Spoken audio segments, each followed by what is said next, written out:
Okay, this is our 2025 Game Awards. We are both coming off a cold. There's going to be lots of coughing. It's going to be shitty, but we'll still have the memory to look back on. That's great.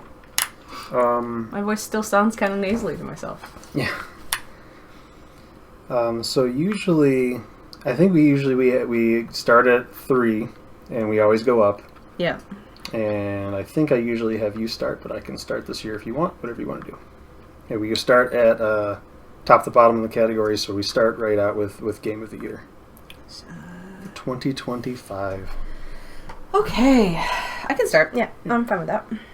My number 3 Game of the Year for 2025 is Hello Kitty at Island Adventure. I forgot about that. That came out this year. Yeah. I mean, I was not expecting to like it as much as I did, I guess. It's pretty... I mean, it's like an Animal Crossing dupe, but with less going on. So, like, I don't know, less and more.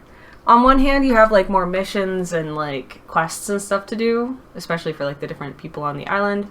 On the other hand, like, you can't design the island, you don't have a lot of control over, like the... You don't do any farming, you don't do any island I guess that would shaping. be weird if there are the animals, like, yeah. there's, like, lesser animals. You don't, like, do fishing or anything like that, you know? So... on one hand, it's kind of a different game, even though it's a very similar style. I put a lot of hours in. It kept me entertained. When did that come out? Do you know? This year. You mean what month? Like, January, I think. Surgery and stuff. I wasn't sure. You didn't play anything for a lot of that, but yeah. Yeah, that's true. Okay, earlier in the year. I think it was January. Okay. Let's see if I have it written down. That's fine. I do have it written down. Yeah, January 25th. Okay. Or, not 25th, 25. January. Okay. Cool. Anything to say on that one? No. Okay. Hello Kitty cute. Island Adventure? Yeah, it was cute. Yeah. It was enjoyable. Came out this year. Good. My number 3 game of the year for 2025 is Mega Bonk. And to sum this up, for anyone not familiar, even myself in the future, I doubt that'll happen. It is basically sweaty vampire survivors with a Z-axis. As in, you can jump, there's 3D movement, you have to use both analog sticks, so Dale doesn't like it as much because he can't sit on my lap and I pet him with one hand and play with just one hand on the other. You need both hands to play. But it is silly and dumb and fun, and there's challenge modes that are like, which I don't know if Vampire Survivors has, but of like die in one hit, and even like the main modes, if you pick at the higher tiers, like, it's not just, whereas in Vampire Survivors you very quickly, I'm gonna clear it, it's how good did I do, but it's not can I survive the time limit. This is very easily, can I survive the time limit on the harder tiers, and it's a lot of fun. It gets so chaotic. There's plenty of you're just laughing at, like, what is even happening of you just, like, ice skating around the map, getting pushed around, but you're healing so fast it doesn't matter. The characters are ridiculous. The item names are ridiculous. And it has a soundtrack that is way better than it should be, that I still think kind of got snubbed for at least not getting nominated for a soundtrack of the year for anything. But, yeah. You do love a game where you can make horrible, fucked up build-up combinations that break the game. The feeling like you broke the game is fun, and they have like leaderboards that clear out pretty regularly. And there was one where I'm like, oh my god, I placed pretty high. And I think it was like right when they reset because like, I got blown away. I'm like close to like 100. And it like wiped out. I'm like, oh shit, I'm not even close. Yeah. But, yeah, it gets delightfully broken, and it is just silly, dumb fun. I put a lot of time in it. Yeah. And yeah, Calcium's theme, best song of the year, by far. Calcium's theme. Oh. That's the skeleton with sunglasses and a skateboard. Yep. Because why not? So yeah, number 3, Mega Bonk. Okay, let's switch back to... I switched to my other list.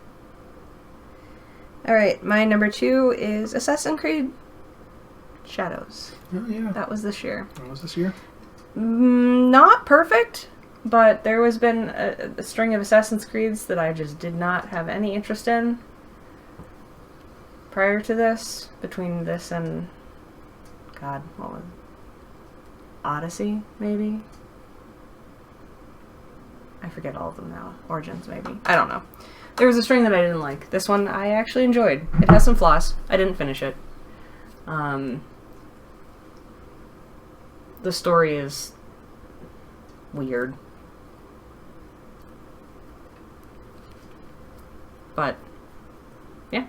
Got my Assassin's Creed fix.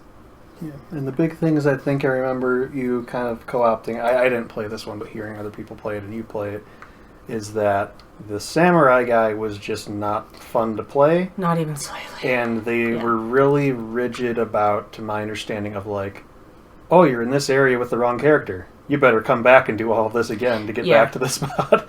That of like the ninja character is like the game you want, and the samurai is the game you don't want. Yeah. And there's like 2 full quest lines for each character. So to like finish the game or to progress the game, you need to do both. You can't just do one or the other. And Yasuke, I think is the samurai's name. Just cool character, very weak gameplay. Whereas, oh god, what's the girl's name? Shit. The ninja girl, whose name escapes me.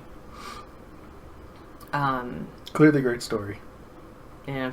Her story was just the most bland, like, my father died, I must avenge her, like, the most generic whatever. But her gameplay was Assassin's Creed. So, it's kind of like, one, the story is actually interesting, being a black man in feudal Japan is interesting. And an actual historic character, right? An actual historic character. I don't know much about it, but I've heard so. Yeah. But it's actually really interesting. And then her character is just kind of generic. Yeah. But hers is the gameplay is so much better, and his is the gameplay is just... Because it's just... There is not even... They actively disincline you to do ninja shit with him. Yeah. And... It's a fucking Assassin's Creed game. And it's tough because, like, I get what they're trying to do of, like, hey, we kind of made this a third-person action game and not a stealth game. Yeah. Let's do both. But it kind of sounds like it just didn't work. No, because, I mean, they kept a lot of the trappings of standard... Like, they didn't adapt the gameplay for, like, like an action, third-person action game. It's still an Assassin's... It's still... Stealth is still...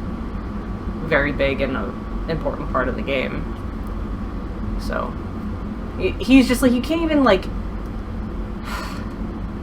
just like you can't even assassinate people with him or something like that. It's like that level of like, what am I even doing?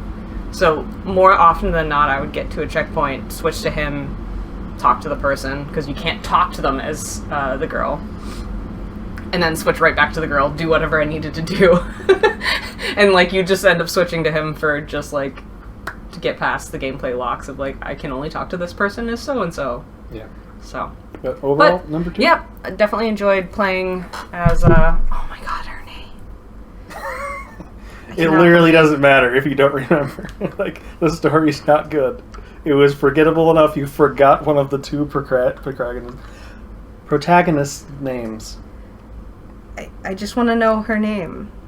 And for stumbling over my words as I'm going to do here, I'm coming off getting sick. I'm falling over in the shower. It's a fucking mess. Yeah. So, me talking is effort.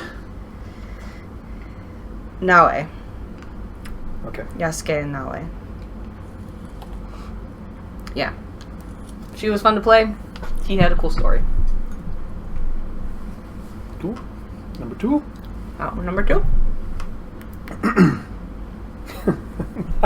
My number 2 is Sonic Racing Crossworlds, aka it's Sonic Racing Gargle on My Balls, which I sang over the theme song because I don't know what they're saying most of the time. It's just like I won't even my voice wasn't fucked, I would attempt to do the crazy like opera stuff.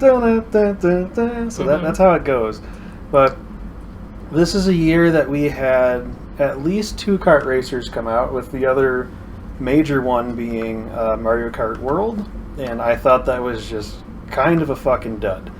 And this just picked up where I wanted that to be. I loved Sonic and All-Stars Racing Transformed that came out in like 2014 or some shit. And this is basically just that. Again, it has some different things. You have like a loadout. The new difference is that lap 1 starts on the course you picked. Lap 2 will be a entirely different course from a entirely different map that you warp into for lap 2. And then lap 3, you're back on the first course, and it's different. So Transform, just same track. It's the same course, but the track would change each lap. But this is you entirely warp into a different world for lap 2. So feels very similar in that regard. I do think, like, right now my issue is that whoever's online playing already is like, man, I cannot win. These people are way better than me. And the good thing is that it's skill-based enough. Like, there still is the kart racing chaos that can, knock you back a good handful of spots if you get hit. But I promise you, if you go online and play against some people, that it's not like, oh, hey, you're good, I'm good enough. Like, if I get the right items, I'll beat you. I am getting rocked at this point, which is now my issue, but, like, it's good. I prefer that it has it. It's more of a player-based issue at this point, but man, it is fun. It's way better than it should be. The music is kind of batshit, much to like Sarah's dismay for me being in the room. And particularly, there's a lot of tracks that have like a woman and a chorus like singing things in sometimes, maybe all the time English. I don't know. Sometimes English for sure, because there's like It's Sonic Racing, and then there's like Supersonic Racing. But there's some where I'm like, is she saying "when in Rome"? It doesn't make sense, but I don't know what they're saying here. It may be in English, but it's very Japanese. But it's extremely Japanese. But you'll be on a track, and then lap 3 starts. The final lap has a different soundtrack than the same stage's version of lap 1 and 2, and lap 3. Like, it just goes ape shit, and like there's usually like a chorus like singing some absolute nonsense over shit. Everyone has all these items banked because they're trying to like catch up on lap 3, and like you're getting hit by a monster truck by fucking Hatsune Miku, who's like chirping at you as she goes past you. There's all the sound effects from the items itself. The chorus is going nuts. The announcer's saying different things at times. And then in the middle of it, you just have like a chorus of people singing in maybe English, maybe Japanese, and it is kind of just ear rape the last like lap. You're just like, what is happening? Like, you can't help but laugh and enjoy it. But yeah, it's a great game. I hope more bad players buy it so I can feel like I'm good again. Man, I was whooping those like 8-year-olds' asses right when I first hopped online and ranking up. But I am getting rocked at this point. But man, it is a fun game. Very, very, very fun. So yeah, Sonic Racing Cross Worlds, picking up the void that Mario Kart World left for me. So that's my number 2. Cool. So my game of the year, you're going to be angry at me again. My game of the year is Oblivion Remastered. Fuck you. It's my game of the year. My question, which I'm assuming you're going to answer, did they change anything besides graphics? I don't know. Great. Oh, go on. Tell me why 2008? 2006. Yeah. I think it's 2006. Yes. Tell me why the 19-year-old game is now Game of the Year again. It's fantastic. I have 100% of it. It's been a terrible year. Other than this, I'll allow it. Go for it. I don't care. In the same way that Mass Effect Legendary Edition was my game of the year, Oblivion Remastered. Well, at least in that they retuned a thing or two with like the whole first game got like gameplay-wise re-upped. To my understanding, Oblivion Remastered is, I think, a couple dialogue options got tweaked. Yeah. That were like more cleaned up. It's a remaster. But it is not a remake in any regard. No, it's a remaster. It is a like bugs and warts and all, to my understanding. Yeah. And it was fantastic. Maybe not fully, because it's Unreal, so I think some stuff had to change, but they tried to get it as truly one-to-one. Uh-huh. Yeah. No. Sorry, go on. It's Bethesda jank. It's an Elder Scrolls game. I played the shit out of the original. Like, I think the original Oblivion was one of the first games I ever, 100%ed, or damn close to it. And I 100%ed it and damn close to it again this year. That's funny. Literally 100%ed. There's nothing else for me to do in the game. Did that come with the Shivering Isles DLC? Yes. Okay. Which I did not have the first time around. I did not play. So that was new to me. We're interjecting real quick. On the Xbox 360, that was one of the games I got at launch, and I 100%ed it because you had achievements on the 360. Oh, this is fucking awesome. And I got all of the achievements, and I got to see 1,000 out of 1,000 gamer score, and that was my first time that I experienced. I'm like, oh, they added DLC, and they're like, and it comes with new achievements. I'm like, fuck you. I didn't have 100%, and I was so bitter. The DLC could be great. I was too mad that it existed and upset my 100% completion that I never played it. So that's my dumb story there. Yeah, no, I never played it the first time around, so that part was new to me. I don't give a shit. I 100%ed it again, and these days for a game to actually keep my attention so long that I literally play all there is to offer is novel enough to make Game of the Year for me. That's right, because it's not a these days things, it's those days things being 19 years ago. Yeah. It's been... But, I'll allow it. It's been a horrible year. It's been a horrible year, and it's been long enough that I'm counting it. I forgot so much, if not all of the original. But that's new to you, not new to this year. No, it's a remaster. Fine. I don't care. I knew I was giggling to myself writing this down, and I knew you were going to pitch a fit. Don't care. The remaster came out this year. I'll give you that. Yes. I can't wait, yeah. Wow, they did it. Halo 3 again. It counts. It counts. I don't care. It counts. Okay. It counts to me, Nate. That's all that matters. That's all that matters. All right. My number one is one that I did not even expect to get into, and I loved it. It was Clair Obscur Expedition 33. I am not a turn-based RPG guy, and this is one. It won so many awards, and I thought some things on it looked interesting and could be fun. And historically I liked Super Mario RPG and Legend of Dragoon, which both had timed attacks that made the offense more fun.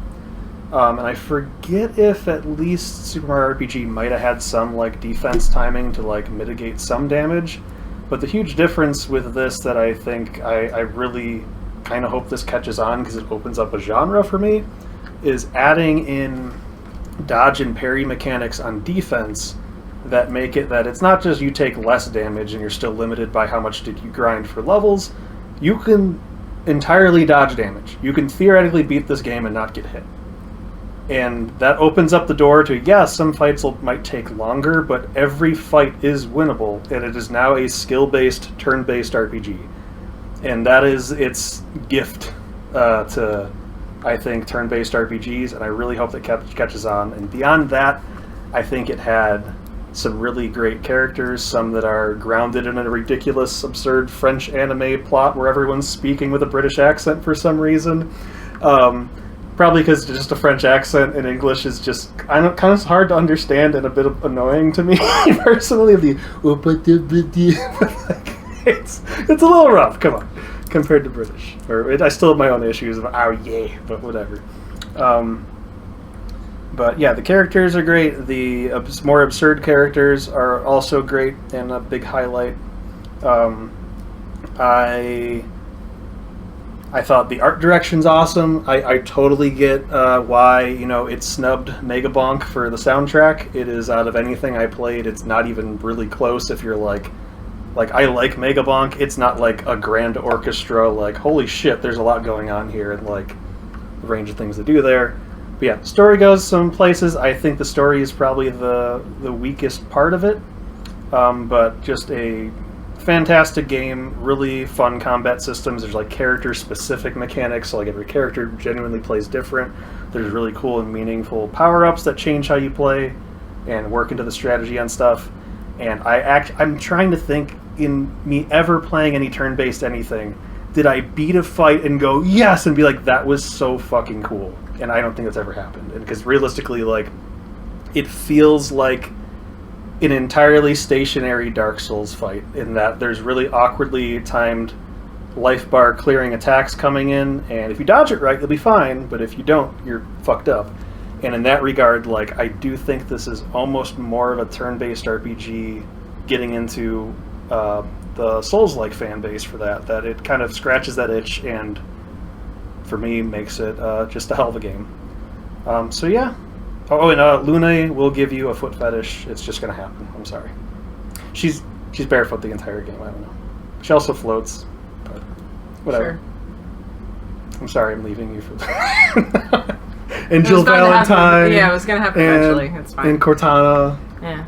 And anyone Jen Taylor's ever voiced. Yeah. But it's okay. I still love you. And Josh. Yeah. And Josh. Josh. Yeah, no, I settled. It's one that I get why it won so many awards. I think it's very deserving of those. And I'm sorry, Josh, as my RPG-loving friend who thinks that this is a bot campaign that caught on and is like, I don't get why people like it, and he loves RPGs. So very excited to talk to him about this and figure out, like, I think it's why do you play these games? For me, like, I'm like, the gameplay is fantastic. I could easily see, like, the story is not doing it for me. And I think it's totally valid because I think it's the weakest part. Yeah. But yeah, we'll see on that. But yeah, my number one, Claire Obscure, Expedition 33. All right, we are getting into the late to the party games of 2025. Do we still want to do a reverse order? Yeah, I think, or do we usually flip here? So I don't remember. I think we usually flip so I don't close out everything, like we alternate. Okay. I think that's how we did it, right? Sure. How are you going to do it? There you go. Why not? Fuck it. Unless you don't want to. What are you feeling?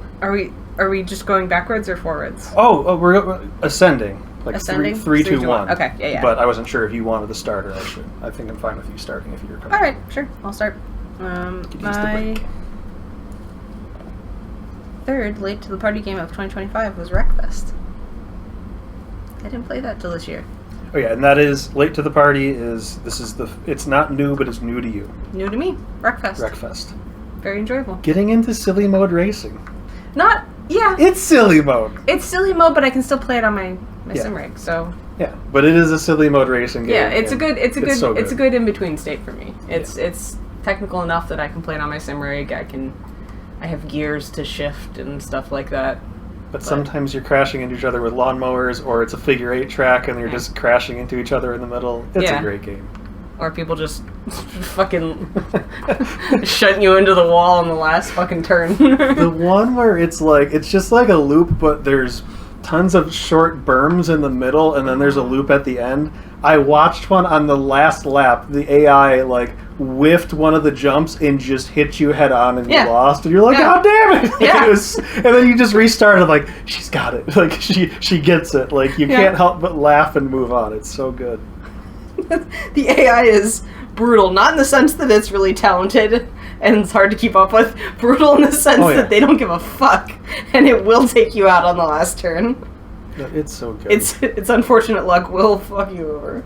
So yeah, my third late to the party game. Other thing with that, I do think with a Demolition Derby racing game, flat out, you're gonna race different if it's even encouraged to crash into people.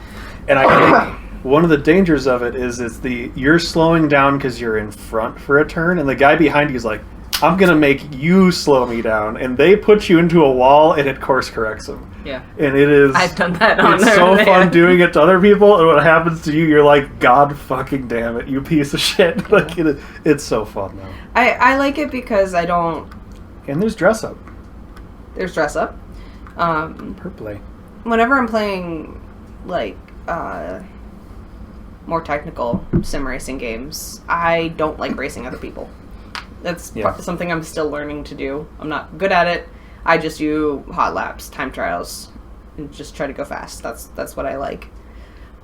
So this is kind of like an introduction to racing against other people in a way that makes it more fun, because in technical sim racing, if you make contact, you're fucked. That's game over. Which makes sense for a realistic racing sim, but is not particularly enjoyable. So this is a good way to kind of like race against people because the stakes are lower if you hit them, in case a lot of times you're encouraged to hit them. It's one of the only ways I think that I will enjoy racing with other people on the track at the same time for the time being until I'm better with some racers, but I'm not very good.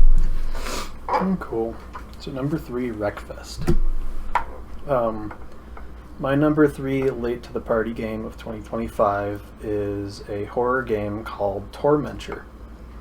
The whole premise of the game, that in the game you're like, it's from a first person view and you're in a, like, you're presumably a kid in a kid's room, like playing on basically an Atari 2600.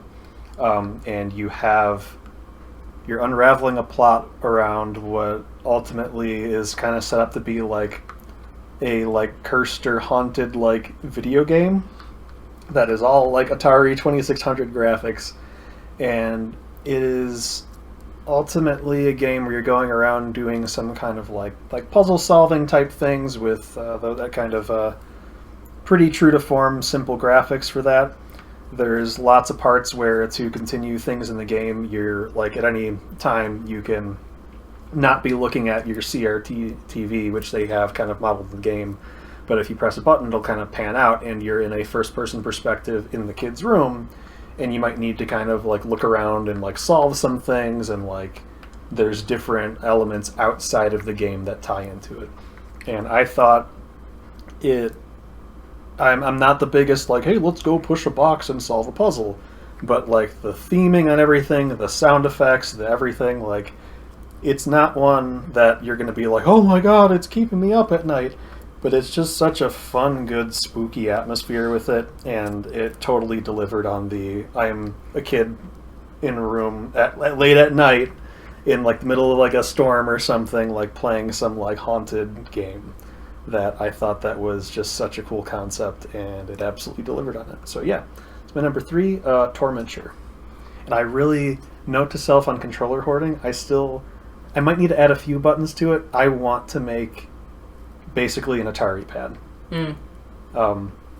As dumb as that is, of whether I throw an RP 2040 in like a actual Atari controller and like solder on like or some things, or I would love to have a kind of mock that. Maybe there's already one out there. It'd be really easy, of like a button or two and just a joystick, because it'd be really limited use. But between that and Faith: The Unholy Trinity, like those were 2 like Atari horror games of like that would just be fun, because you know me, bit of a controller slut.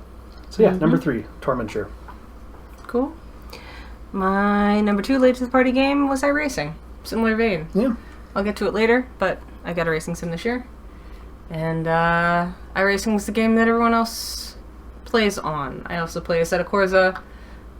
It's pretty dated and does not have a ton of content. iRacing, the UI is horrible. And I hate it. They are all shockingly bad. They're all shockingly bad. But once I'm in the game, once I'm racing, I enjoy it. I've tried racing against people. I'm awful at it, so I mostly just do practice and run laps and run laps. But that's what I like to do in racing games, so fuck it. Yeah. It's a subscription model, which is annoying. Oh, I didn't know that. Yeah. As in you re-up every year to have access to play the game, or is Monthly. there just month? Yeah. To play it all. Yeah. Ooh. It's because it's all based on like online ranked everything. Okay. So they do seasons and everything. That's why it's a more subscription based. I think that's dumb. How much Especially, is it? I don't remember. Okay. Under $10, I think. Yeah, that's still crazy. Not too many games do that, so that's crazy to hear. Yeah. So, yeah, not in love with it, but for a racing sim, I get why so many people play it. I like being able to play. One thing I enjoy a good amount is racing an F1 car on F1 tracks. Yeah. And Assetto Corsa just doesn't have the breadth of cars or tracks, so And iRacing isn't the one that F1 teams like use for training, right? Is that Assetto Corsa is apparently the one they used for their professional sims. They mod the hell out of it, but yeah. But I guess that wouldn't work with the subscription model anyway, right? No. Assetto Corsa does like servers that you can join to race against people, but I don't really do that. I like Assetto Corsa too, but I've been playing that for years now, so it doesn't really count. That was my number 2. Cool. My number 2 late to the party game of 2025 is one that I started in other years, and I thought this was one that like, oh, my save got in a weird spot and I never finished it or whatever. But I actually played through and finished this year and went from like, I don't think I really like this one to like, oh, I'm thinking about these wrongs and it's great. This was Dark Souls 3. I think 2 might have been one for multiple reasons I don't like, and had a spot that I think the save was legitimately bugged. 3, I know exactly where I left off, and I just moved on to other games based on the timing. It was, I think it came out in 2016, or that was when I played it, and you think about that, it was stacked of a year of like Titanfall 2 came out and shit, like I think I just moved on to other games. Don't Starve Together was also 2016. Yeah. Just on that 9 being years. was such a fucking year. Yeah. But yeah, 9 years ago this came out, and I started it and didn't finish it, and I had it in my head that it was very different than it was. In replaying it, it's the most linear of the Souls games, and I do like it for that. I do think, as far as being able to like just pick up and play, not have to like, if I leave, is it impossible to figure out where to go. It still has issues because most of the game's linear, and then you get to spots where it'll just be like, oh yeah, you missed that spot. That's like 4 checkpoints ago, and you need this item. Like, was that the one you were looking for, like some key that was in a really obscure spot that you ran right past? You flat out get to, if you're just going down the path, you will hit a bridge. You will fight a monster on the bridge potentially, and you'll walk into a barrier that's like, you don't have the doll, or a doll's required to pass through, and you're like, what? And you've never ran into a doll. There's nothing been shown to you. You just need to have taken a different fork in the road earlier and gone down that path and beat a boss. So it's things like that that I don't get why, if you made 90% of the game perfectly linear, why would you have these 1 or 2 required branching paths? Like, if it's optional, cool, but I hit that wall, and it wasn't that I stopped entirely, that I gave up because of that, but it broke my momentum enough that another game came along and I played that instead and forgot about it. And also no cloud save support, so fuck. I just lost everything. So yeah, started over, played that, it's great. But yeah, just a fantastic game, and it's one of the ones that just helps hammer home that it's not that Souls-likes are bad in that I can get burnt out on them. It's that there's a lot of ones that are, they're not inherently bad. There's just some that if you play good ones, you're like, this is head and shoulders above everything else. Like, this game's fucking fantastic. So, yeah, wasn't Dark this year Souls, the year you played through all the bunch of the Dark Souls? maybe. Okay, sorry. Sorry if I spoiled it. Sorry. But yeah, Dark Souls 3, it's great. Adds some kind of fun things. You have like weapon abilities and stuff, and just a goddamn fun game and a fun end to the trilogy. So yeah, that's my number 2, late to the party. Cool. My number 1 late to the party this year is Palia. That did not come out this year. Did not come out this year. Came out last year. Sister got me into it and then abandoned me. She brads you. Yeah, she brads me pretty hard. Yeah. Played the crap out of it. I like doing lots more of the mundane stuff than I do in lots of these other games. It's technically an MMO, but in a way that actually facilitates a collaborative and not toxic community, which is pretty rare these days, to be frank.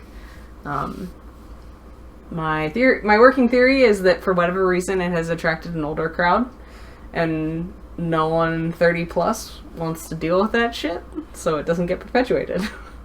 And gets shut down pretty quick or just ignored. So, yeah. It's got all the hallmarks of a BB game. There's relationships with the townspeople, you can hunt, you can catch bugs, you can mine, you can build your house, all that fun stuff. Very enjoyable. I think I'm most impressed by, like I said, the community. There's lots of things where there's a whole site dedicated, fan run, dedicated to doing like cooking parties and other things collaboratively with other people in the game, and I did not experience shitty people. And you chat with people while you're doing this cooking game, which is usually not something I have tons of patience for because it's pretty mechanically pretty simple. But like, yeah, I'm impressed that it caught me on things that I usually don't get caught by. And the community it's surprisingly nice. I think that I'm impressed that they've done so well to make community, that they've put enough guide rails around interaction with people that it does encourage not shitty behavior. Like, you can't do anything destructive to other people, but you can do positive things for other people and give them things and team up with them to get stuff. And yeah, it's nice. And to my understanding, for the cooking parties, like, yeah, it is a benefit that everyone benefits from cooking with each other, and yes, that's why it happens. And that's kind of how a lot of the things work, of like, you can't get more than this if you destroy this, so why would you take more? Like if there's a rare resource, everyone can get it, or I guess you could. Yep, it's all get it off the map. Would that be instance loot then? It would be sort of, because in this one, it's, let's say, to my understanding, like there's a rare tree or some resource shows up. A single person could take all of it, so no one else could get any, right? But they would only have one of the thing. That was how you explained it to me, at least I thought. For the most part. Okay. There's quite a lot of resources that are individual per player. Like, okay, if you go mine a rock, I have a rock, the next person has a rock. Yeah. We don't collide in any way. Some resources are special, in that if one person destroys them, they're destroyed for the server. Most of them, are cyclical, so it happens every night. This resource crops up. The one I'm thinking of is there's these special trees that show up at midnight. They're sparkly purple, whatever. But if you chop them down, you get the resources from it if you've smacked it once with an axe. So I could chop them down and I would get the resources. They'd come back the next night and everything, but there's like, the community has just banded together to come up with an entirely ad hoc, entirely unenforced, as far as the game goes, method where you go, whenever those trees, the little grove, it's called a grove, pops up every night at midnight. Everyone goes to the grove. They'll call it out on the server where it is because it changes locations. Everyone goes, smacks a tree once, doesn't cut them down, because as long as you hit it once with the axe, you get the loot from it. The same amount as if you cut it down entirely, right? No. Oh, no, you don't. So, like, everyone just smacks it once, it takes the health down temporarily, the health comes back. And then you wait till 3 a.m., and then everyone works together to chop the trees down, and everyone gets the loot. And that's just entirely community-led, that we're doing this so we can share the loot, because I don't get any extra if I just chop it down. Well, that's what I'm saying, right? Yeah. Yeah. Okay. But you don't chop them, you just... If you have hit it once, then that counts as getting the loot. Yes. So that's what people do, is you go around, you just smack it once, just to make sure that you're into the loot pool. And then we officially cut them down at 3 a.m. And that's, like, entirely community-led, entirely community upheld, and I've not once had an issue with it. Like, occasionally you get someone who's new, and it's usually, hey, we wait till 3 a.m. to cut these down. And everyone's like, oh, okay. Like, it's such a non-issue, and so how I think most reasonable human beings would actually operate in the real world, where it's like, I don't get anything extra for cutting these down. I'm not taking anything from other people. I'm not getting any extra benefit. I'm just being kind to everyone else so that they can get the thing too. And like I said, it's not the end of the world if it just gets cut down, because like they come back the next night. So it's not entirely limited resource. It's just a nice thing to do. And it's really impressive to me that it's entirely community-led and just entirely community established. So is that 3 a.m. real time? No. Okay, I was like, how late in game have you time? been up playing? Yeah, I knew you've been up playing some games. No. Yeah. In game time, it's like an hour is like 5 minutes or something like real time. Okay. Yeah, it is still the same 24-hour clock, just game time. Okay, cool. But yeah, it's one of the cooking parties are funny because you're usually clicking a thing to chop something. Yeah, and everyone's just wearing like pretty dresses, standing and like typing nice things to each other. Like, it's so wonderful. It's so simple. But in a similar fashion, the cooking like the same thing. Like I could just do all the cooking myself. I have to use all of my own ingredients, and then I get the 3 of the cakes that I'm making or whatever. But if you do a cooking party, everyone brings one ingredient, and so long as you did a part of one of the steps, you get the loot. Yeah. So it's like, it's less input for you if you do it with other people, and you all get the same amount of stuff. So like, of course it makes sense to do this. So like I said, that's not run by the developers at all. It's just a fan-made site to sign up for these parties, and you just join people, and it's so seamless, and like, it's like I said, like it gives me hope in the toxic of all online gaming. Like I've been so impressed by just how normal the community is. Yeah. And I chalk it up to just being an older player base. Most people have like, it's not uncommon to be someone like, hey, I gotta bounce early. Sorry, my kid just woke up from a nap. You know, like that sort of stuff. Like I've heard about lots of people's kids. So people are probably in their late 20s to 30s. Even older. There was a truck driver who was like 52, a woman. And it was like, okay. It's a very, very interesting thing. But yeah, that's my latest party game. Cool. 2025.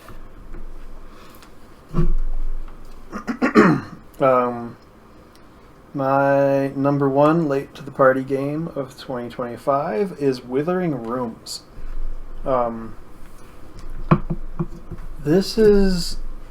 It's a tough one to describe because if I list out like genre bullet points to give you an idea, it does enough weird things that it would be reductive to say it's just those things. But at the highest level, like going off Steam store tags and bullet points, you kind of have a Metroidvania-y map. There are some roguelike elements, I think. Maybe light. There's some things you can kind of keep with you between, lives or runs. And it also has some kind of like 2D, almost Souls-like-y kind of mechanics to it. But it is so much more than the sum of those parts. It's made by a solo developer that I'm sure they, sourced some stuff from some other people, but there's one person like in the credits putting this together. And it is this delightfully weird story of some girl trapped in a dream in some like mansion in some weird dream world with like monsters and a plot that's way better than it should be and a soundtrack that's weird and way better than it should be, but the sum of it's like jank and like one person's like, hell yeah, that'd probably be good, right? I'll put this in the game. Like you're never gonna play anything like it. Like this is one that if it speaks to you, which I never talked to Molly. She's the only I thought for sure there's gonna be a game that I am going to play, beat, love, and be shaking people by the shoulders like, please play this game, and no one ever will. Like Ukulele and the Impossible Lair, apparently, which I don't get. Whatever. Fuck you, nephews and Josh. No one will play that fucking thing. But with Withering Rooms, I do want to talk to Molly at some point and be like, well, did you... I bought it for her because I saw she wish listed. I'm like, oh, no way. That I'm curious if she ended up liking it, but for me, like, it is just this... It's totally jank in lots of ways, but it's like, it's the combat ends up coming out feeling really unique. There's a whole curse meter that's building up if you cast spells. There's a stat just called, I think, weirdness. All right. And there you go. Like, it's like and there's lots of different like cool build options and stuff. Like there's melee, there's normal projectile things, there's weird spells you're casting. Like the characters are cool. I think I already mentioned like the story is way better than it should be. There's multiple endings. Like it is just a cool game that you're not gonna play another game like it. Mm-hmm. It's not. It didn't break through in a big enough way that someone's like, "Oh, that was cool. I should do that for my game." Because this is more of a. There's no bullet point I can mention that goes, "Wow, that's really cool. No one's done that before." This is the truth to what makes games great is much more of the sauce than it needs to do something new and innovative. Yeah. That the combination of how they put this stuff together is like, this feels genuinely different and it's fucking awesome for it. Cool. So yeah, the wonderful weird world of Withering Rooms. Withering Rooms, my number one. Cool. Alright. Oh, we are into dishonorable mentions. Dishonorable mentions, negative catch-all of 2025. Games, events, trends, personal experiences, etc. that, maybe weren't doing it for you. Oh boy. I don't have a number 3, so if you want to start. Oh wow, what a utopia. I know. I Had too many to list. So oh, for sure. Three? Like, if we open it beyond games, I still played significantly more games than you. Yeah. This is a terrible year on so many things. I didn't even touch the industry.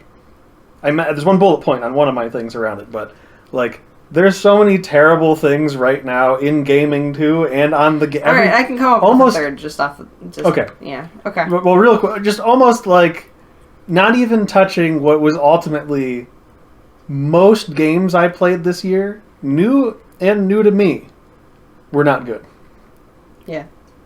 It was kind of a rough year of like, holy shit, this one too? Like, I've had that in my backlog. It's been purchased in my Steam account. Yeah. How is this bad too? Yeah. Like, it has been shocking amount of duds for me. But yeah. So yeah, do you have a 3? I have a 3. Okay.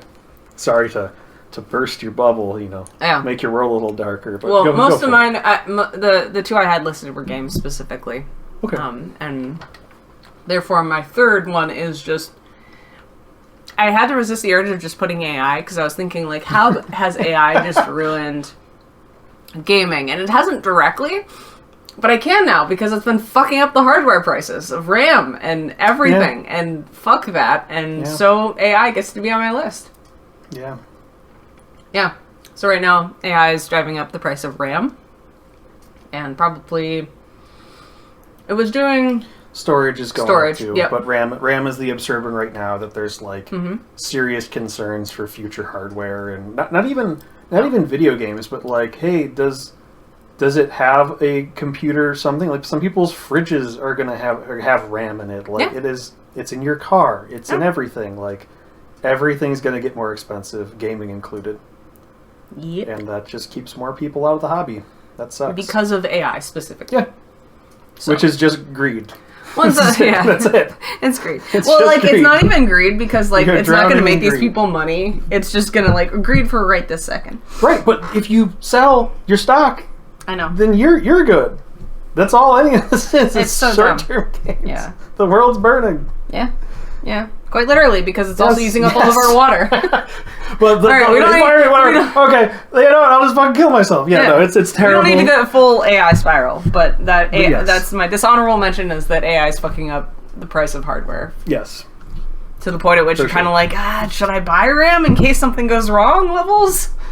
Even though both of our rigs are working. It won't leave. No, it's more of this. Oh. This gets very sensitive. Gotcha. Yeah. So, fuck AI. Yeah. Yeah. Okay, number 3. Fuck number AI. 3. Fuck AI. Amen. All right. I did limit my stuff to games because I was going, and even on games, I had so many to pick from. that so we'll see where yours maybe pick up stuff maybe I didn't hit. My number 3 is my dishonorable mention. Number 3 is Battlefield 6. Yeah. Um, Which I couldn't even play. That kind of was a fun little... Yeah. It sounds like it wasn't a good game, but I couldn't even play it. First off, right at the top, I'm the game. I have my issues with the game as far as someone who helped drag it over the line. We recently tragically lost Vince Sampella in a car accident. He is Call of Duty. Yeah. He is Titanfall. He's gotten into Battlefield at this point. So like touching like major pillars of just what it means to be a modern shooter. As much as I might have my own gripes with what they've become, like the guy was a visionary. I've been like, please for the love of God, make Titanfall 3 for so long. So R.I.P. man. With that out of the way, let's just shit on this game. Yeah. First off, if you buy it, which is tying into the more state of the world things, Saudi Arabia is buying EA. If you buy it, you're just giving money to Saudi Arabia. Which fuck that. Yay! Human rights violations. I stand by. This is an okay shooter, but a bad Battlefield game. And it comes down to they've watered down the classes a ton, in that every class is just its secondary like equipment, like your gadgets, your rocket launchers, your motion sensors, and maybe a stat buff on a class of weapons, but not in any way that's particularly noticeable. Like you'll get slightly reduced sniper sway, or like, you know, you can hip fire a little more accurate, but that ends up leading to, when you pick different classes, they don't feel like meaningfully different experiences. You're not like, well, I have SMGs as my best thing, and sure, I can pick a universal gun, maybe like a carbine or something that's single shot, but I'm probably gonna get my ass kicked at mid range. I'm definitely gonna get my ass kicked at long range, but I have a rocket launcher.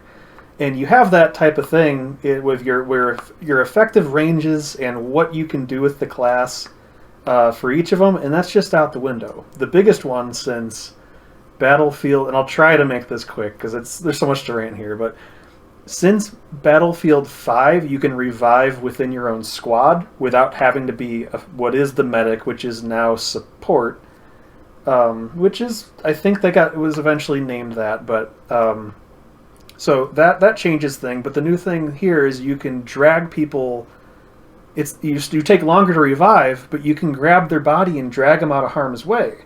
So the side effect, the very real side effect, which I have exploited and had exploited against me, is let's say you're about 60, 50 meters out from somebody and you're in opposing windows on the other sides of a street.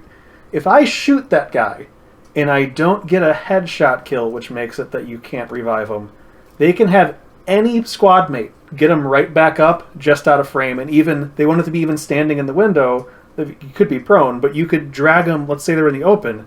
You can drag them to cover and revive them over and over and over and over. It makes it impossible to squad wipe. It's just such a pain. The maps, large is medium. There's no big maps. Vehicles are crazy de-emphasized. They have to balance things different with accounting for, let's say, everyone could have a sniper rifle and a rocket launcher.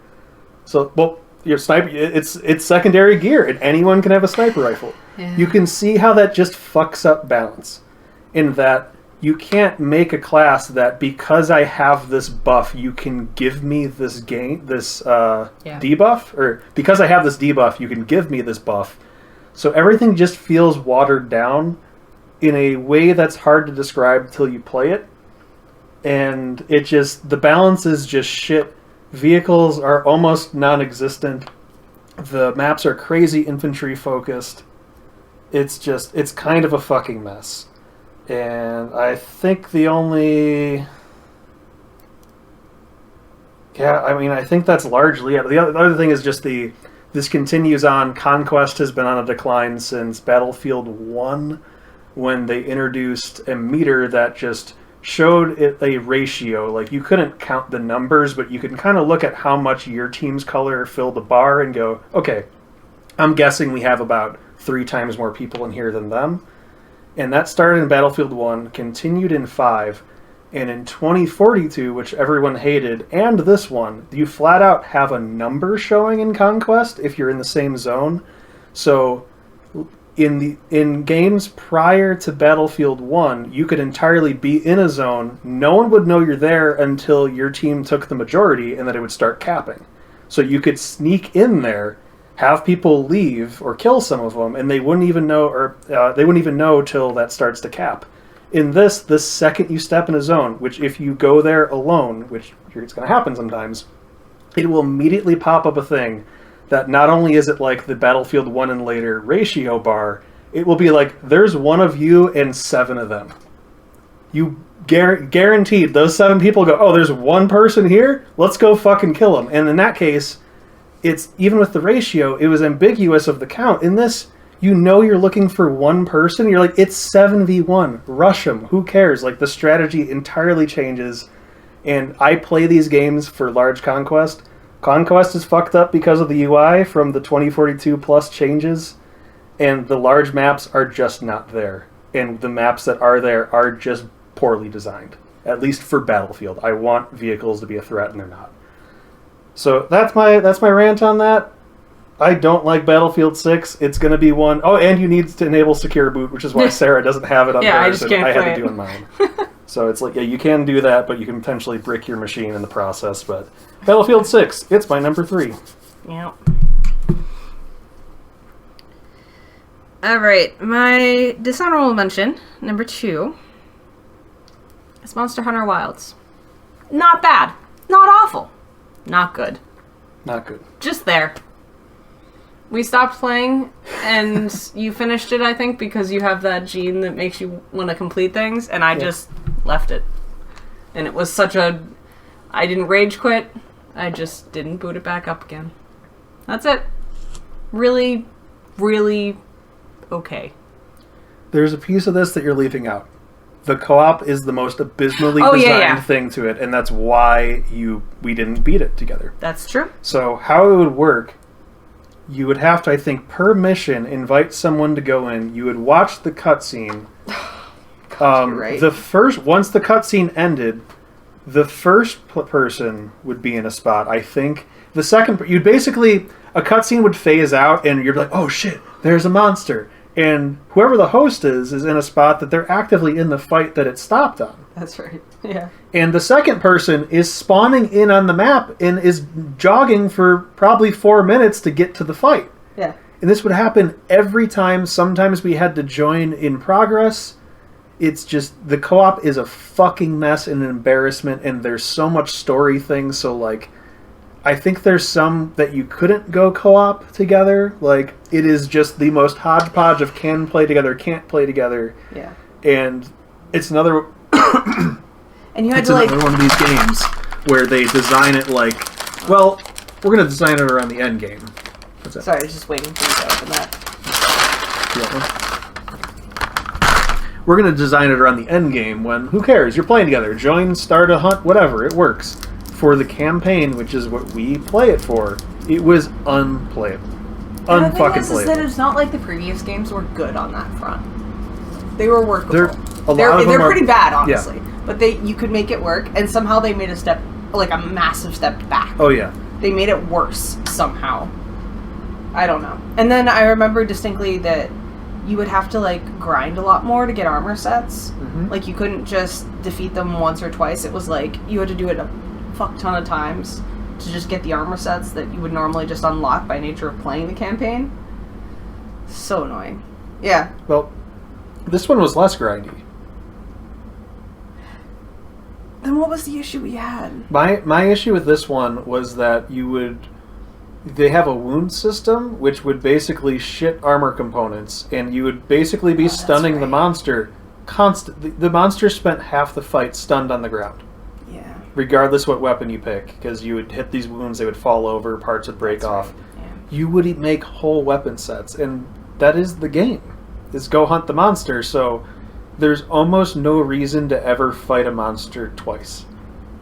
And I think that's the problem. That this game's supposed to have somewhat of a grind because that's it. There's only so many bosses to fight. And hey, okay, I have the sword. Maybe I'll make the armor. Maybe I'll make some of my palico. You can make... I bet you can make a Palico set, a weapon, and an armor set if you beat him 3 times. Like, one pass through gets you a whole one of those easily. Okay. Yeah, I don't remember the ins and outs of it, but I just remember it being like... I mean, it's okay once we got it to work. And the fucking story. But I was just not interested in coming back to it. Yeah. Yeah. So, it's not a particularly good Monster Hunter single player. It is unplayable co-op. Yeah. Yep. That one didn't make my list, so I'm happy. I was like, I think she'll mention it. It was right there. Yeah. Okay. It was a dishonorable mention, just not the most dishonorable mentions. Okay. Good for my number 2? My number 2, I'm guessing, is your number 1. Do you think it's shared? We can just... Yeah, probably. Okay. And then ready to talk about it now? Let's do it. My number 2, dishonorable mention, is Rift of the Necrodancer. Yep, got it in 1. This was I think my most anticipated fucking game. Damn it. This, I think, was my most anticipated game from last year. It was fine. Like, the gameplay, fine. Mechanically great. The music was so awful. And not even awful, just like, you're like, it's soundtrack music that you're supposed to forget. And somehow I'm supposed to find a melody in this? Yeah. Oh my it's God. that you're making a rhythm game. There's supposed to be... Maybe there are people who are truly just playing like the Dance Dance Revolution soundtrack, and it's their favorite song, objectively. If they're in the car, they're listening to it. But you need a certain amount of energy or something to the song to make it fun to play. I don't love Pretty Rave Girl that's in whatever DDR game, but I can totally identify this makes for a fun thing. There's melodies here. There's spots where it goes apeshit. This feels like Muzak or elevator music. Oh my God. It feels like versions of that. There's times where it'll be like, hey, this is the song from Crypt of the Necrodancer. Look, we put it in here. But it's the Muzak version. I don't know how else to describe it short of that. It is like, it's not quite like lo-fi beats to chill and study to or whatever the fuck, but it's close. And it feels more like Muzak covers. Yeah, it is just shockingly bad. It's crazy seeing like Danny, I forget his last name, from Aronofsky or something like that. It's crazy seeing his name tied to this, but being like, well, he probably did good within the parameters he's been assigned, but whoever was pushing the music direction, they fucked up. No, it's just my theory so much is terrible. working. My theory is that they just had some leftover soundtrack music from their previous games that they're like, we'll put them here. Because, like, it doesn't feel like you would ever... And I don't know if that's the case, but that's what it feels like. It feels it's just like, bad. Yeah, and it's like there's a... Animaniacs? What was... Animanaguchi? No, what was the one that was the good song? Oh, yeah, there's good tracks in there. But they are wildly outnumbered by just horse shit. I gotta know. Because it was the guy who did that one track that I'm thinking of that I cannot come up with the name of, he did a couple bangers on that. Yeah. And ones that I actually have in my Spotify. So, like, they're bops. And those are, like, the 3 that they use in the fucking demo.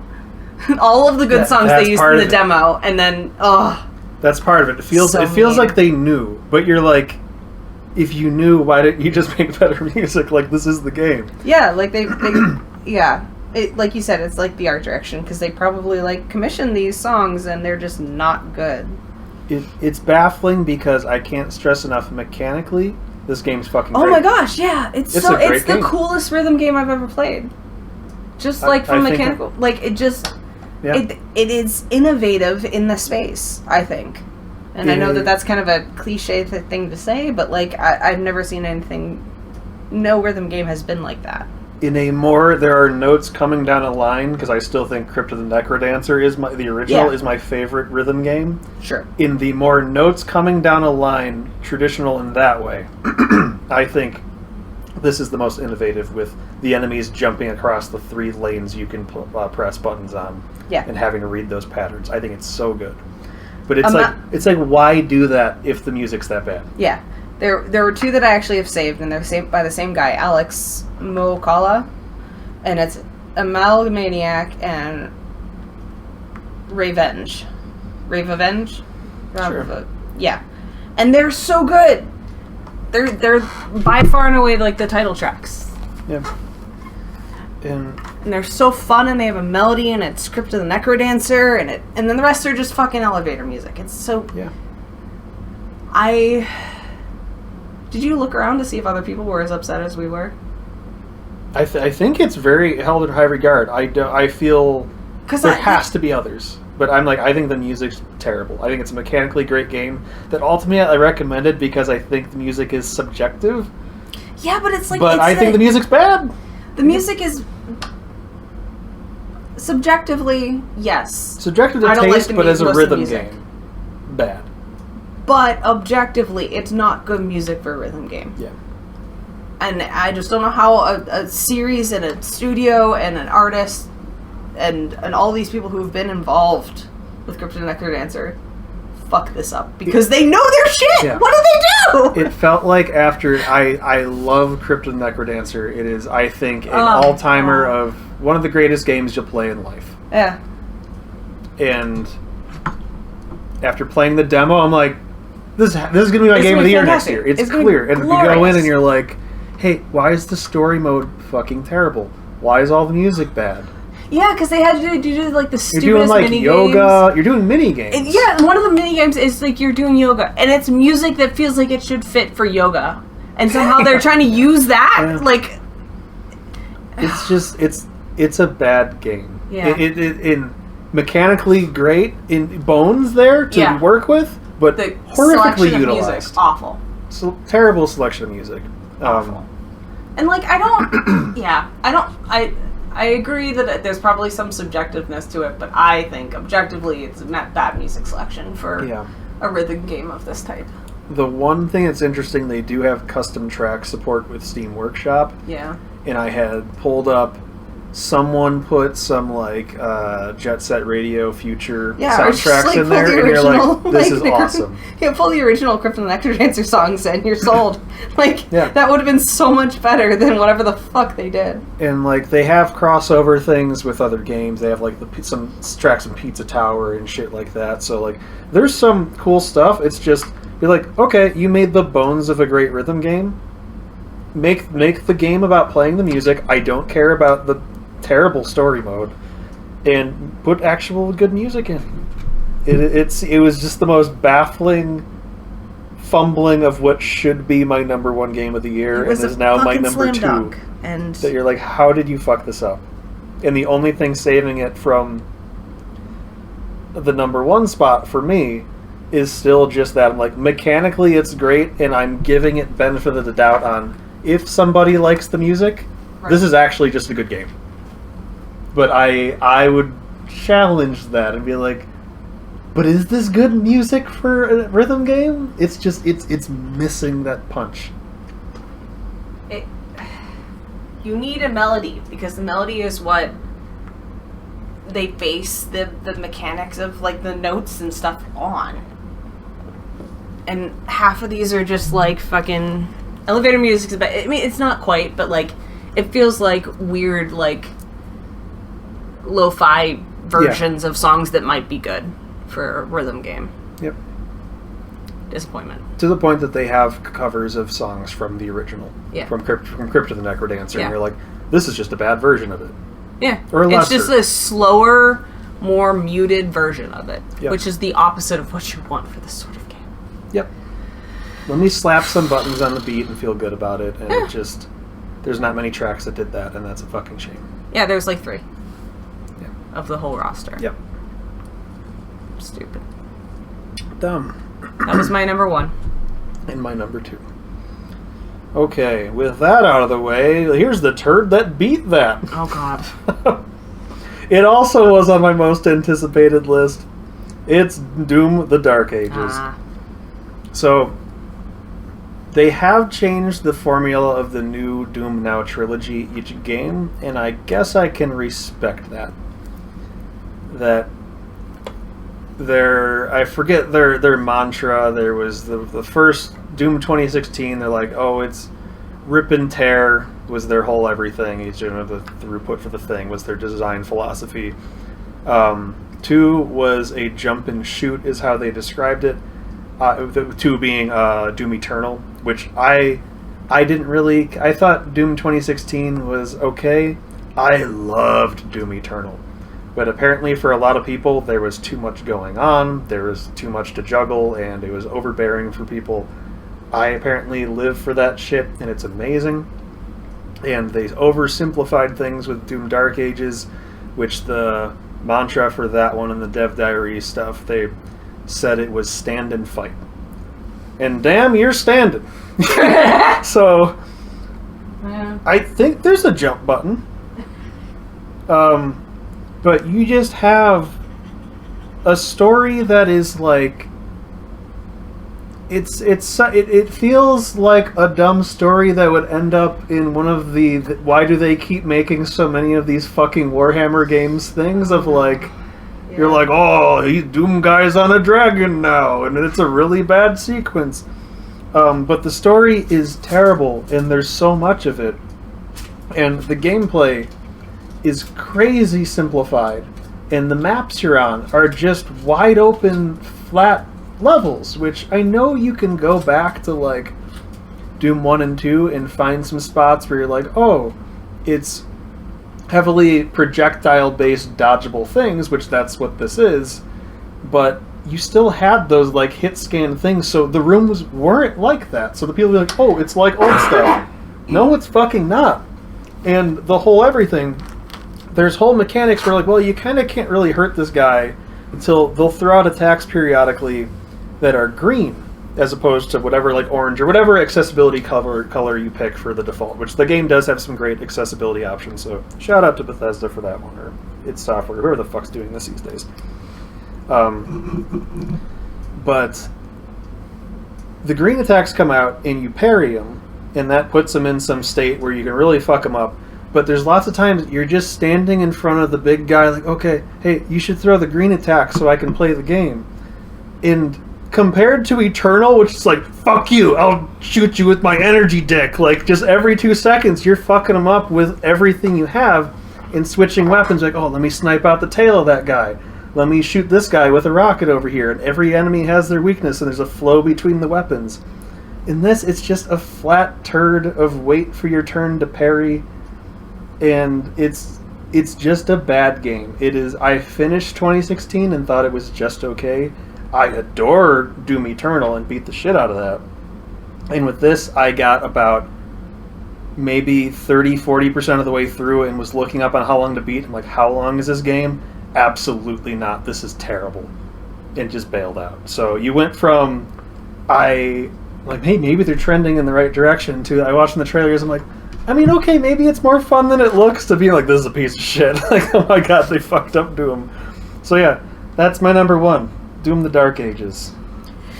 What a turd. Oversimplified turd.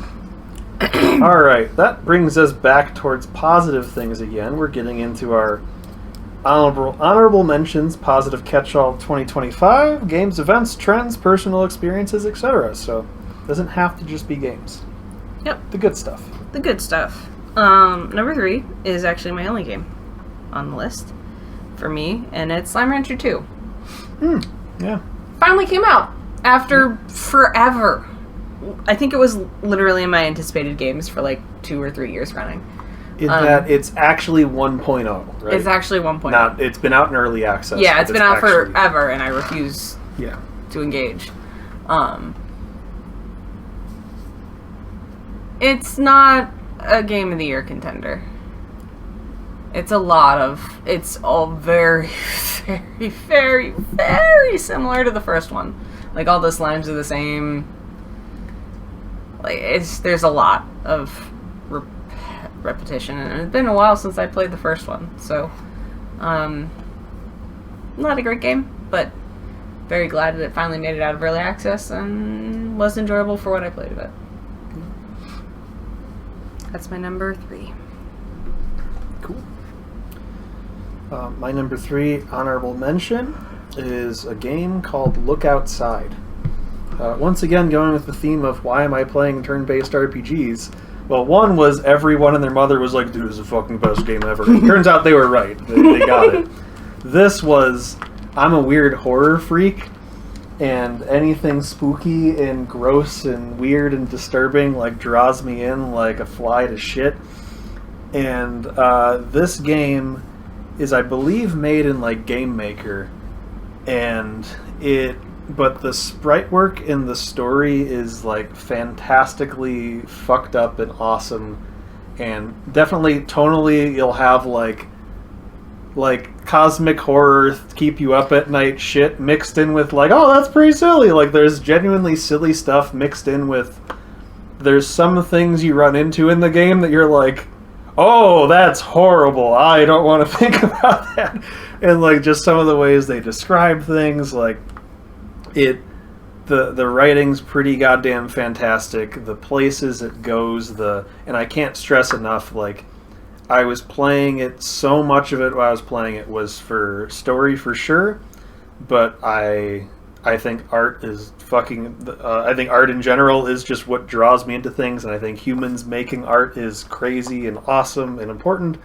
And this being all pixel art horrors, like terrible things to look at, it is fantastic. And tons of them you're like, that was one enemy, and they did like a complex sprite work on, they're usually like approaching from a background or different attacks, going to different like sprites that'll show up.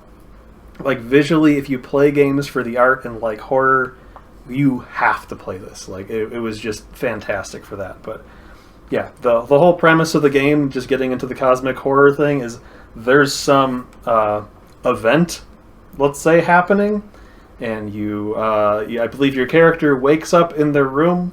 There is a hole in your apartment wall in your bedroom. Your neighbor is looking at you through the hole, so you just see an eye.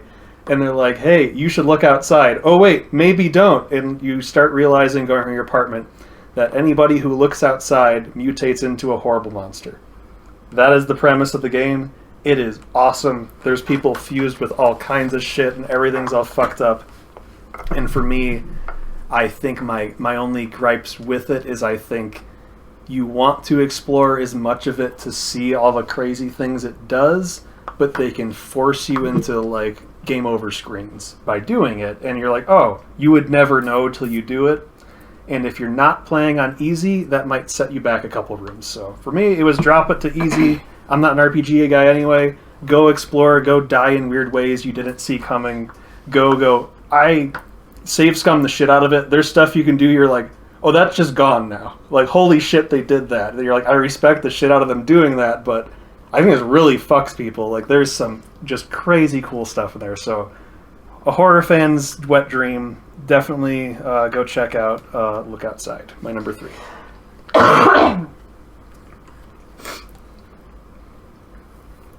All right. My number 2 honorable mention is my racing rig.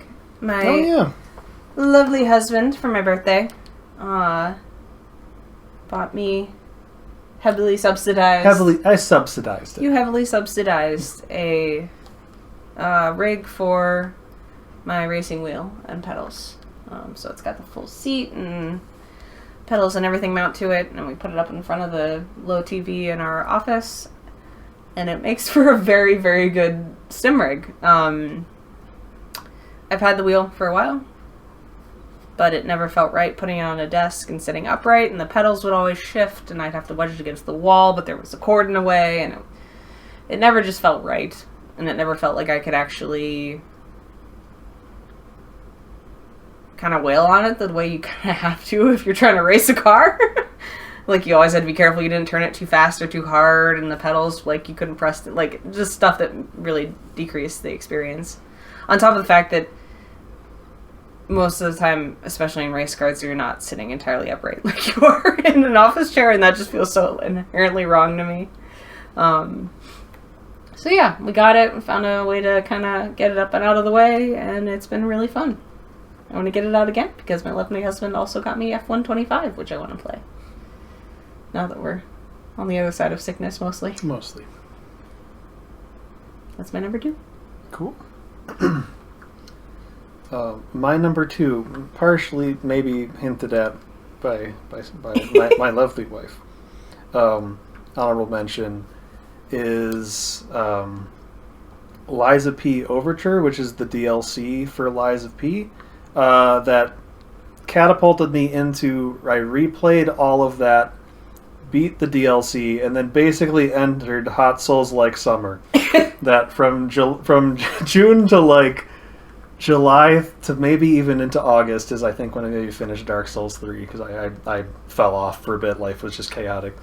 I played a shit ton of Souls likes, and Lies of P is still awesome. The DLC is really awesome and has some just really cool areas, like you're going through like a zoo and everyone's all fucked up from all the stuff going on in the world.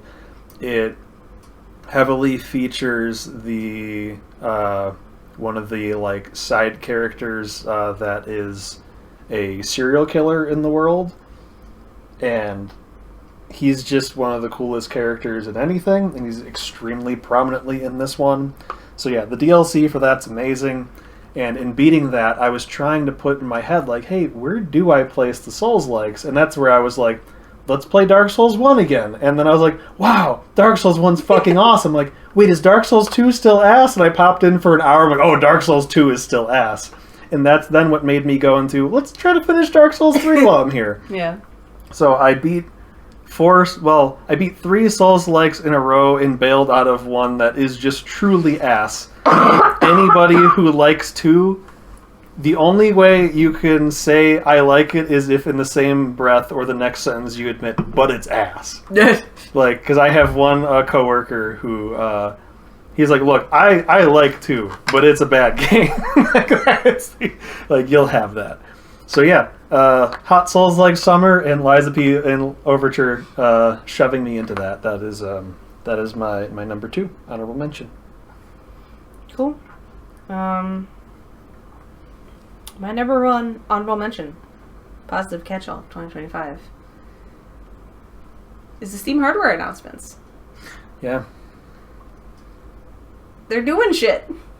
It's just nice that they came out of nowhere, dropped a ton of stuff that, for me specifically, I don't know that it's super relevant to my interests a ton, but like, you just love to see Valve do hardware. You know it's going to be as reasonably priced as they can make it, given previous complaints. Yeah, they may not knock it out of the park every time, but every time they do it pretty damn solid, I think. Yeah. There's lots of stuff there.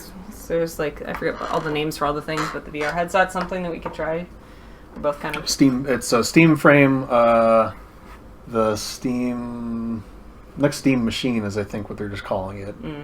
And then the Steam controller, the next one. Yeah. You're excited about the controller because, obviously. Yeah. The VR headset could be something cool. We've both been kind of like, I kind of want to try that. It'd be cool for the sim rig, maybe, potentially.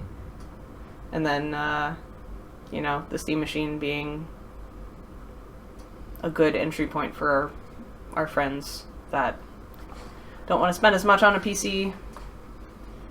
Don't want to spend a lot on a PC, but we still want to play PC games with. Yeah. Just like a slightly better Steam Deck. Yeah, it's been one that I think there's a lot of people questioning who is this for? Who would recommend it? And the one that seems to get left out of the conversation of this is for the person who's like, I want to get into PC gaming. I don't even want to begin to fuck with any complicated computer things. Mm-hmm. This, theoretically, as you buy it, it comes with SteamOS, and it's just like a console, but you can access your Steam library. It is for Josh. It is for the friend who, hey, I like the games, but I do not want the complexity of a computer. It's for the one electrician in our house who was asking us about how to build a computer for his son. Yeah. Oh, absolutely. I didn't even think of that. Yep. Yeah. This is the no-brainer answer of, just get this. Yeah, you're going to lose some games that are not yet compatible with Steam OS, with the Proton yet, but they're making tons of those changes, and the support has been incredible. Yeah.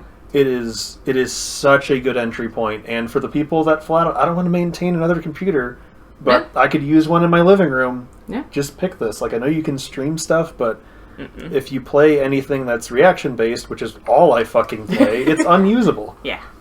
So for me, like, I'll probably still keep my second Frankenstein computer as I go, but it's a contender that if that one goes and I'm not ready to upgrade, I'd buy one if they're cheap enough. Yeah.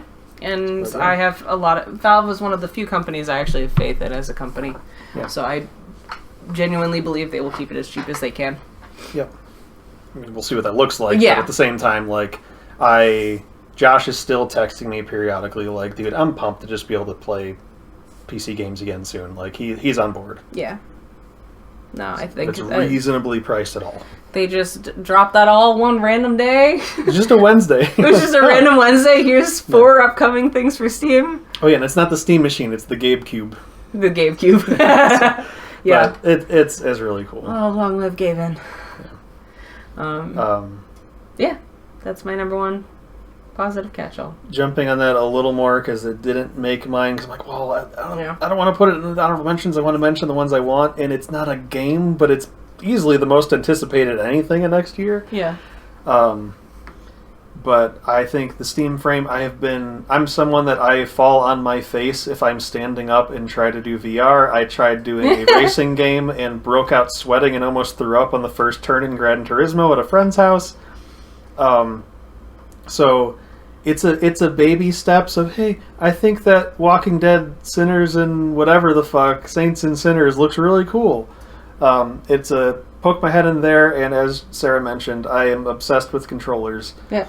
And I am a defender of the original. Let's be like, hey, they took a swing, they tried something, and they leave it at that. I'm like, fuck you, it's a good controller. Like, How many do you have? controllers? Steam controllers.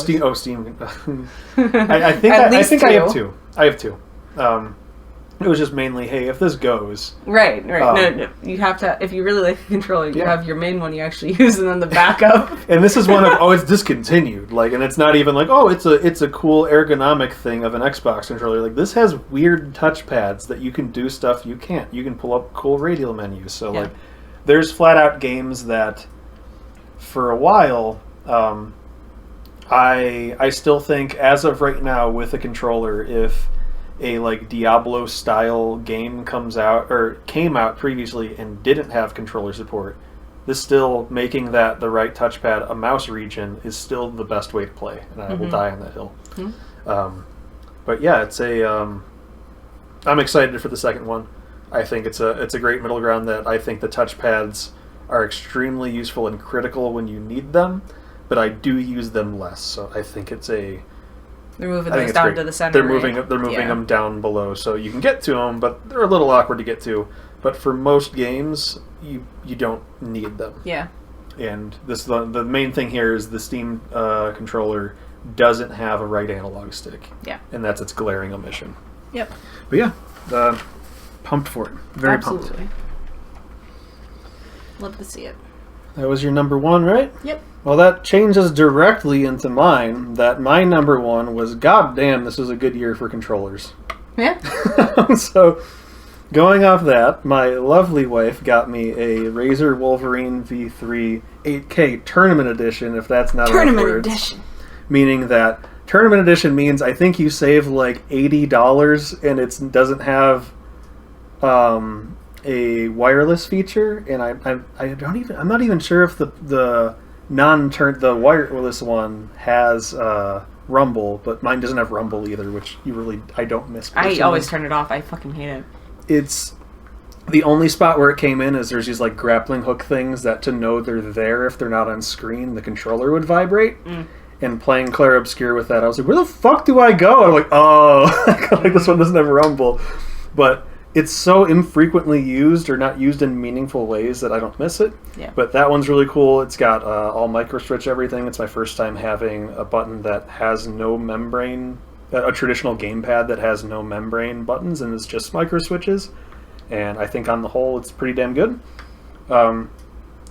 Other controllers that was a new one for this year, that actually released this year. Another new one that released this year. Oh, and that one, the 8K on it is you can have an 8,000 hertz polling rate, meaning that it phones home to your computer to get, hey, is a button pressed? Hey, where's the analog stick? Hey, what's going on? As in, you're updating your computer with the state of the controller 8,000 times per second in theory, and it benchmarks pretty close to that. So like compared to I think 250s times per second. That's bananas. The serial buses even has the capacity to have that much bandwidth. Flat out, if you expand, if you pick those other options, I think once you go beyond 1,000, they're like, hey, this can actually impact your CPU performance. Yeah. No, because that was a tangent, but when I did the work with that eye tracking software for work, we ran up against the limit of the serial bus, the physical hardware. Yeah. In a computer. I think on all these events will be diminishing returns, but I was like, well, I'm going to set it at 8K. Is anything hurting? I'm like, fuck it. Yeah. Things are running fine. Like I was watching my processor. It is funny that if I plug it in and I move an analog stick, you will actually see my processor use spike like 3%. And then go right back down when I stop. But you're talking 3% processor use. Like maybe if your processor's really stretched thin, it might drop you some frames. But I could still totally drop down. Oh no, it's 4,000 or 2,000 or even 1,000 times per second. Like, I think 1,000's probably plenty. But I'm like, fuck, there's 8K. I'm using all 8. I'm using all Ks. For all 8K, I'm using all 8K. I'm using every K on this thing. But yeah, that's that one. The other new to this year controller is from GOTY is called the Elves 2, which is a ridiculous controller, and I've stood by. Oh, the other feature with both, I guess this control, the Razer controller, still is that you have analog triggers you can switch into being mouse switches. And in a similar thing, I think analog triggers are almost only used in racing games. And if you're not using that, I think a digital button is better. And the GOTY Elves, it's got a floating D-pad, 4 face buttons, and then like the triggers. No back buttons on it. It's shaped closer to like a Sega Saturn controller, but it's been a great controller. I very much enjoy it for any like 4-button games there. Another new controller that came out this year that I bought is the Junk Food Arcade Swirl. I've had far more issues and some issues with it, but it has like a WASD keycaps for movement, 10 face like arcade style buttons that are they're on key switch stems, so they're hot swappable, but it's like a round button to press, and it has 2 dome analog sticks, so it is a like you could play like an arcade stick, and you play things that need 2 analog sticks. Moving on from that, there's the one I got you for your birthday. Apparently, I just get you a controller for every holiday. What you getting? Was it that one? This was the past year. Oh, okay. that was. New year, new me. I still use it, but yeah, it's not on this list. Another controller-related thing this year is I built an arcade stick that I used from an Etsy shop called like Sharp Designs. They have a Sharp analog Sanwa JLF joystick mod that in a very common Sanwa joystick, you can pop in a different PCB that makes it analog. And I made that largely for platform fighters, and I was a crazy person dying my buttons. That's right. And I should have clear-coated the button, because now I got to maybe dye it again, because it's fading, and I want to cry. But it is... my hands suck. That's part of why I hoard controllers, at least part of it, if I squint. It's a significant part of it. I can't play platform fighters with a normal controller for any amount of time, or my hands will explode. And this has now opened the door that I was playing those with a normal joystick, and like I couldn't walk at people. I couldn't do tilts. And now I'm like, oh, I have buttons for tilts, and I can still just walk normal. So like I'm excited when Josh comes in town, because I will just be better. Because there's whole things I'm like, well, it's either I can't play or I play and I kind of play like shit, and I'd rather just have fun and play like shit. But so yeah, I'm excited for that. And the last thing to round out that of all the controllers and shit I've been buying is that I also bought a Korean joystick lever. That is a Crown 309. Japanese sticks use a spring to snap back to center. The big change is that they have a built-in restrictor gate that's like mostly circular. It's a squared up, it's like squircle, if you will, as some people call it. Yeah. And it has a silicone insert that is kind of has some elasticity to it, so that resistance to go back to center increases the more you push to the side. It feels different. The thing that nobody mentioned, because people are like, oh, Korean lovers, they're good for Tekken. What things are they good for? No one fucking mentioned that it's great for grapplers. It's fantastic for them. It's basically a circle one, because if you buy a circle restrictor gate for a Japanese stick, it's really hard to hit the corners. With how the gates are set up, it just doesn't work. And every other gate I've tried, it's just... I still can totally use an octo gate for that. But you feel the edges more. And with a grappler, you're like, bitch, I don't care about That's anything. why you've been playing Zangief again. Well, part of it, I was like, wait a minute. No, this is amazing. Like, I am totally... On an octo gate, I can totally play them. Yeah. But it's one that... It's not like I'm playing bad. It's just fundamentally, would you rather have less things bumping into you on your way to your circle motions? Yeah. And it's one that I don't know. Am I the first person to ever voice this into the internet of, hey, if you like grapplers or you're collecting sticks and you have like charge characters are great on a fucking all button. Mm-hmm. But like a grappler on an all button's horrible. Like, you have certain things you would not play a character with these. You can still play anybody in a Korean stick, where it's still kind of hard to find some of those like the cardinal directions evenly. But nobody's fucking mentioned grapplers. Are you doing half circles, full circle, weird pretzel motions? Try this shit. It's awesome. It's not just for Tekken. So that's it. I bought a lot of controllers and controller accessories. Yeah. That's my number one. As per usual. I've stopped making that a prediction. Yeah. Yeah. That's true. All right, so that rounds out the honorable mention category is my controller obsession. Absolutely. What are we doing? Which way's up? We are on most anticipated games. Let me double check. Most anticipated games of 2026. Oh yeah, I filled this section in. I always just blind guess this section. I looked around. I looked around too, but I'm also like, sure. Yeah. All right, my number 3 for this, which you probably haven't even heard of, is called Paralives. It's marketed as a Sims replacement. It's got a cute art style. Okay. It's a, day in the life sort of deal. I'll watch it. It looks cute. It looks like a BB game. So, that's my number 3. I also did not have an obvious number 3.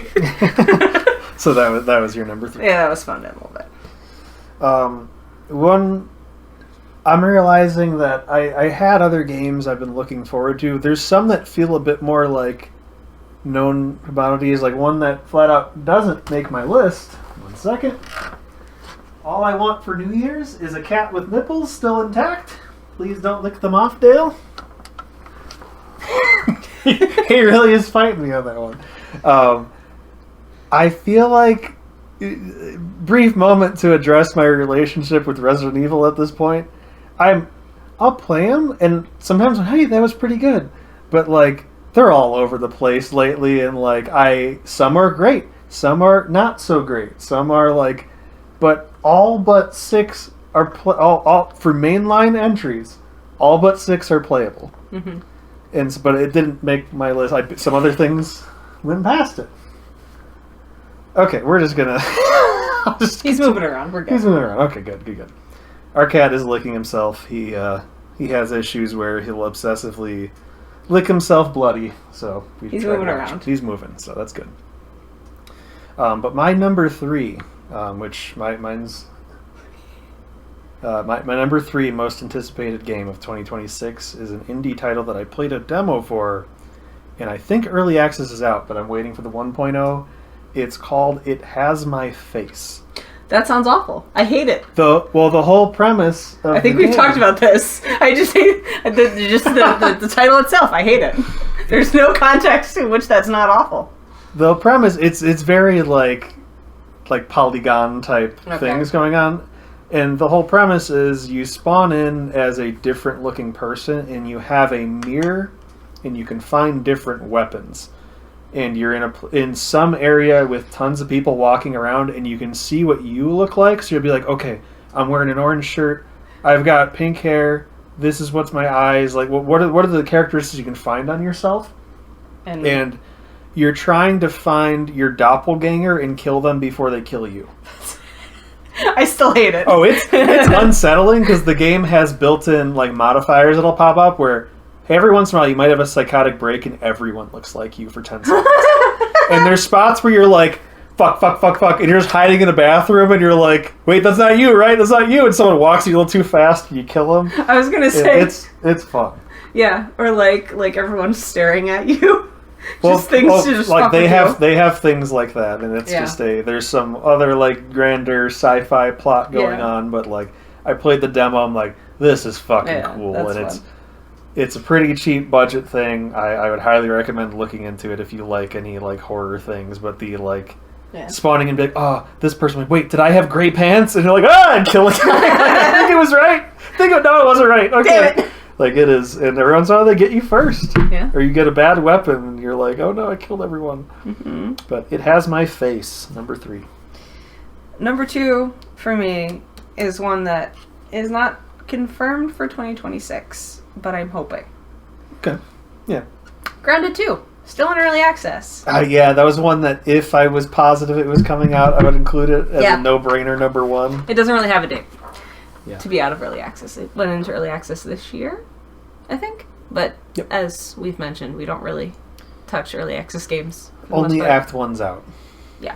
So, looking forward to when that's done. Hopefully it is enjoyable like the first one, and you and I can play a ton of it together again. Yeah. It is the exception on the Tree Punchers. Yeah. Like, oh my the god! one Tree Puncher I've been able to play with my husband. They did it. It's good. There's good combat. The crafting makes sense, and the UI is intuitive. Like, they solved so many problems that in other games they're just staring you in the face. Yeah, the first Grounded is a very, very good game. Yeah. Which didn't make make the list. The second one it comes out and it's good.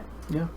Like in a similar, we tried Abiotic Factor this year. I'm like, oh, that was almost one of my disappointments. Yeah. I've heard basically it's like Half-Life, but a tree puncher. Like you're in a Black Mesa facility. I'm like, that sounds awesome. I'll try this with my darling wife. And then you play it and you're like, man, this is like pulling teeth out of your dick. Like, I don't like this. I think it is a bad game. But it's more of just, I have no tolerance for bad quality of life in those games. And I know that you maybe do. I don't. I do can tolerate them, but I will... Like, we just had a pile of shit on the ground. Yeah, that's kind of my jam, though. Is organizing piles of shit. Seeing those, like, when we were just like, I don't know, we don't have a storage chest yet. Do you just want to dump our inventory on the ground? I was like, dude, this is shit. Like, why are we playing this? This is terrible. I have to grind to have something to put things in? Yeah, this is horrible. It's pre-alpha. Yeah. It could maybe eventually be something good, but it feels like an alpha, pre-alpha tier. Yeah, but thematically it's so cool. But that's where Grounded comes in. Is like, you have to make storage, but it's like, you can find these everywhere. Yeah. Here's a smart deposit. Yeah. You don't have to go to each one. You go to inventory. Grounded and dump is everything. one of the best crafting UIs I've ever encountered.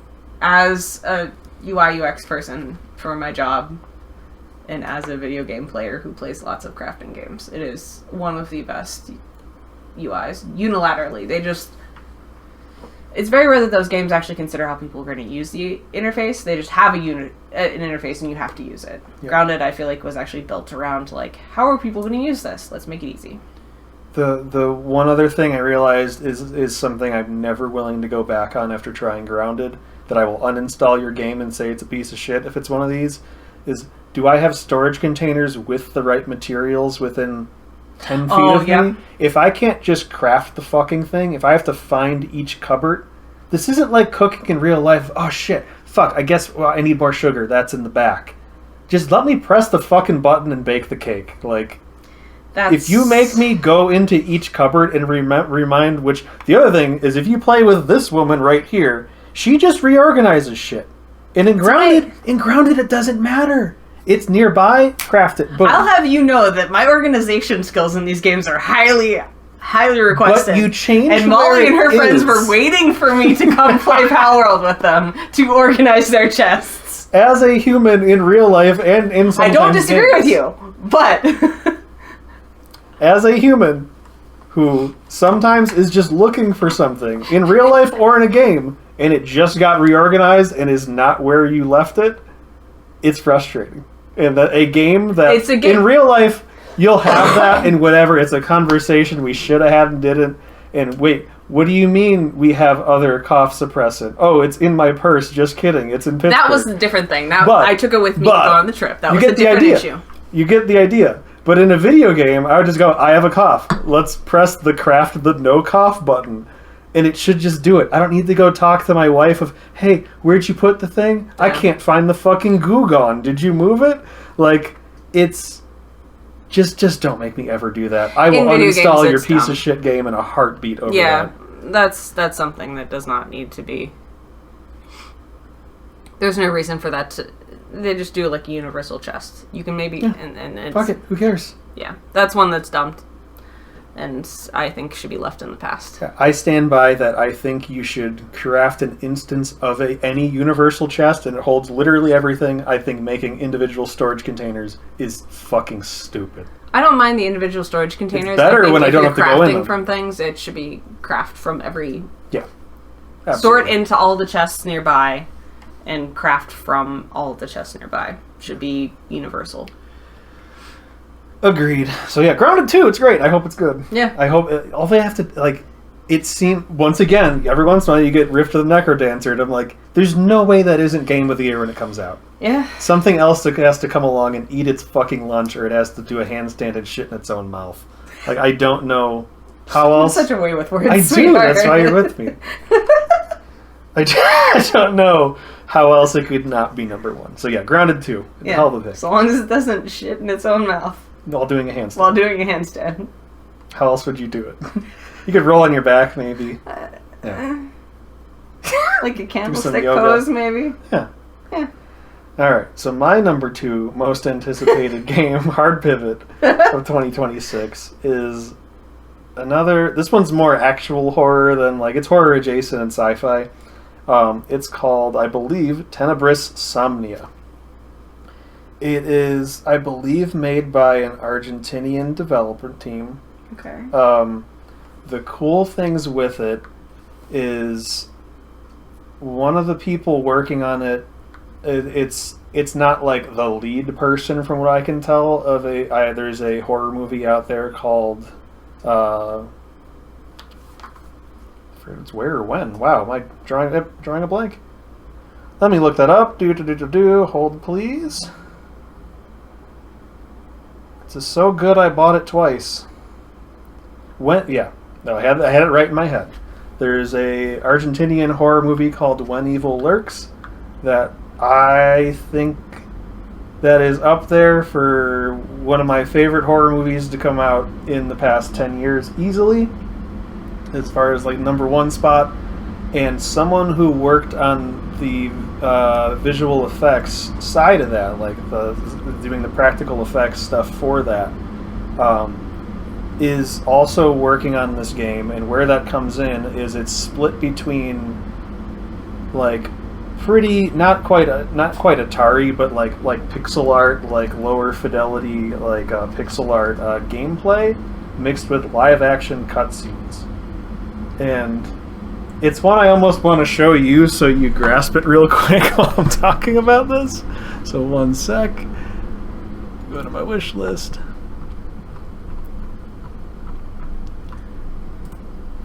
So you'll go from something like, oh hey, what's that weird thing coming out of a shower with its mouth like that? But then you'll see what it actually looks like live action. So it's mixed between live action cutscenes where they actually have special effects people who have worked on very good horror movies behind some of this, and like a lower fidelity gameplay, and I'm here for it. I like the crazy stuff that has shown up in the bits that they have. It looks like a fun survival horror thing, and I'm just excited to see how they blend this shit together. Is that George Clooney? It looked like him though in that one shot. But yeah, I'm excited for it. Looks interesting.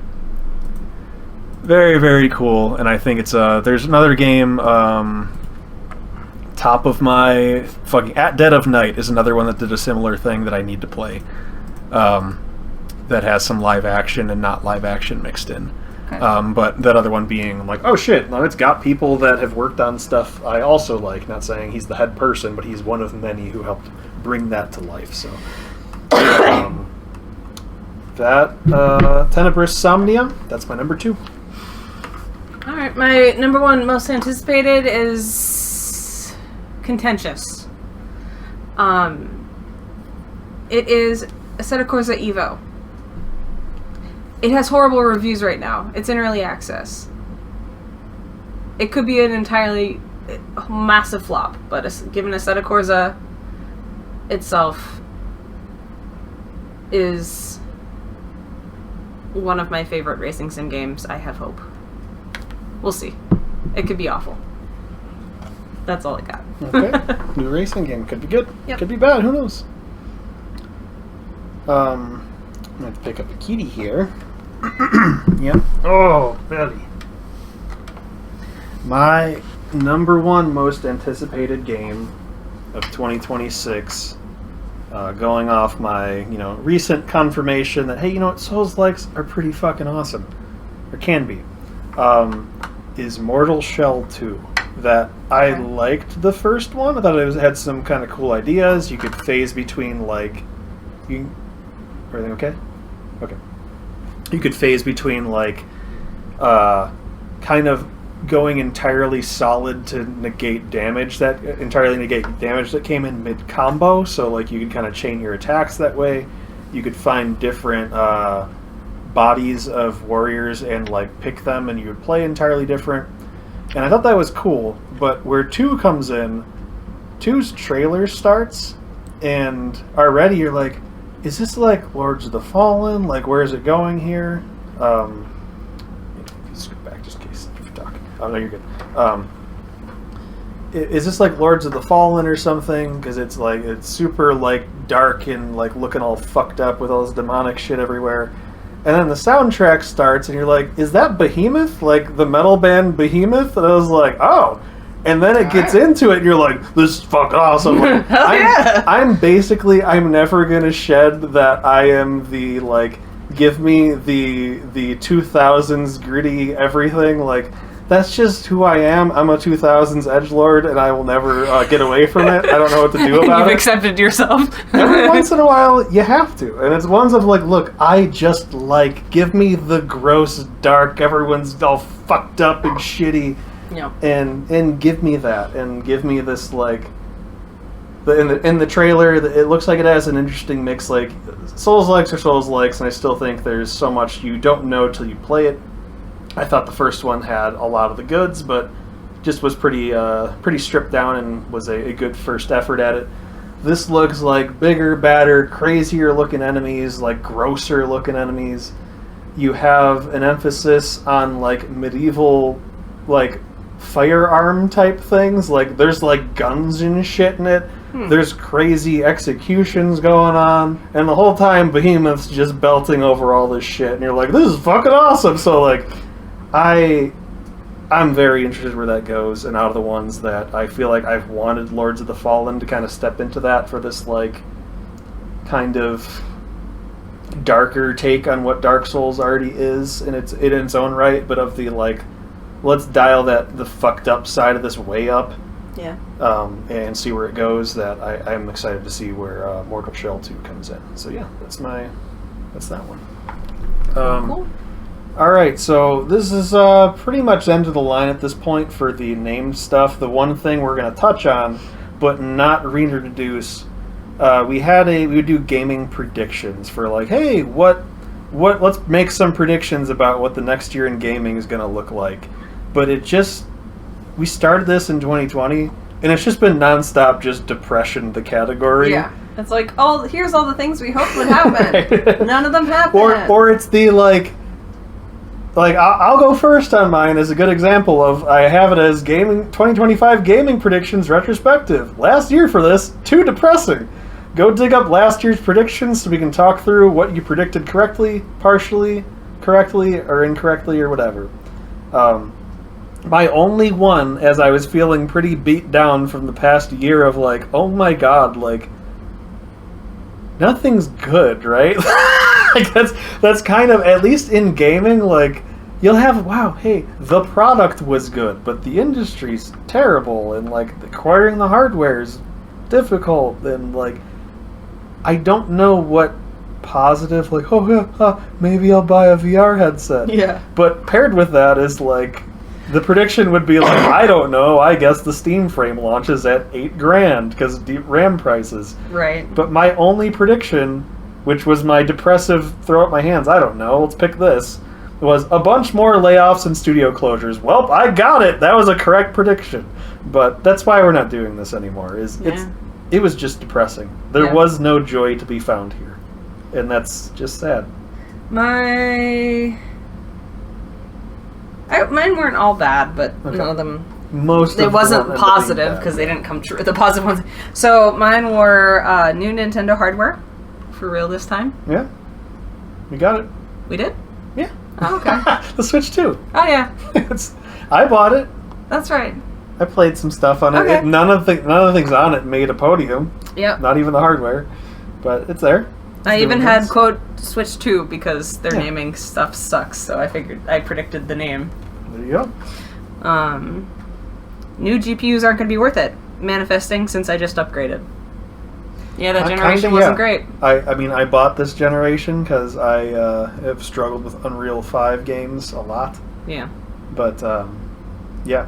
And you already bought a 4080. Yeah, I had bought a 4080 right at the end of last year. If that was the move. Yeah. If I would have done the same, I would have been happy with it.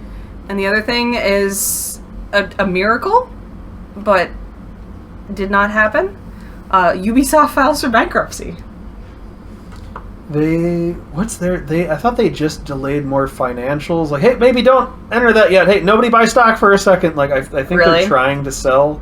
They're not. They haven't declared bankruptcy yet. I don't think they have yet. I think they're frantically trying to find someone to buy them. Oh yeah. No, they're not doing great. They're done. But they're not. They didn't declare bankruptcy yet. Yeah. Oh, Ubisoft. But yeah, it's to get away from, I have to address next year. I'm like, hey, Microsoft's still complicit with war crimes. That's cool. And like, down the line, it's like, well, Josh doesn't buy a Steam machine because it's too expensive. Yeah. Game Pass goes up another 50%. Like, it was just sad. At least mine were. Or I'd be like, hey, maybe Andrew will build a PC. That's not going to happen. Like, it's just like, it was just depressing. I was trying to think of a way that we could spin it in a way that it was more positive. But that's basically just positive catch-all. But that's also just kind of getting into most anticipated gaming shit. Maybe we expand it and you hey, Steam, whatever. Yeah. But like... Yeah, that could very easily be the new depressing category. But no, I mean, that's it. I mean, for me, my most anticipated at this point is almost a running joke of Cursed. Yeah. That mine was, thinking back, was Rift of the Necrodancer, which made Dishonorable.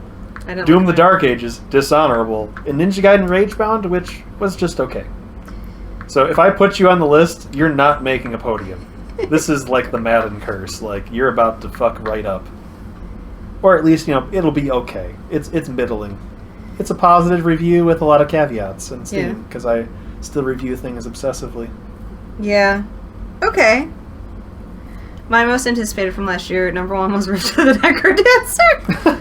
maybe that's where we spin it, is you look at most anticipated. Yeah. And just a quick look. And then number two was AC Shadows, which made my list. Yeah. And then Monster Hunter Wilds, which made my list. We won't make it a category, but I think it's worth bringing up. Killing Floor 3 was on my most... Ooh.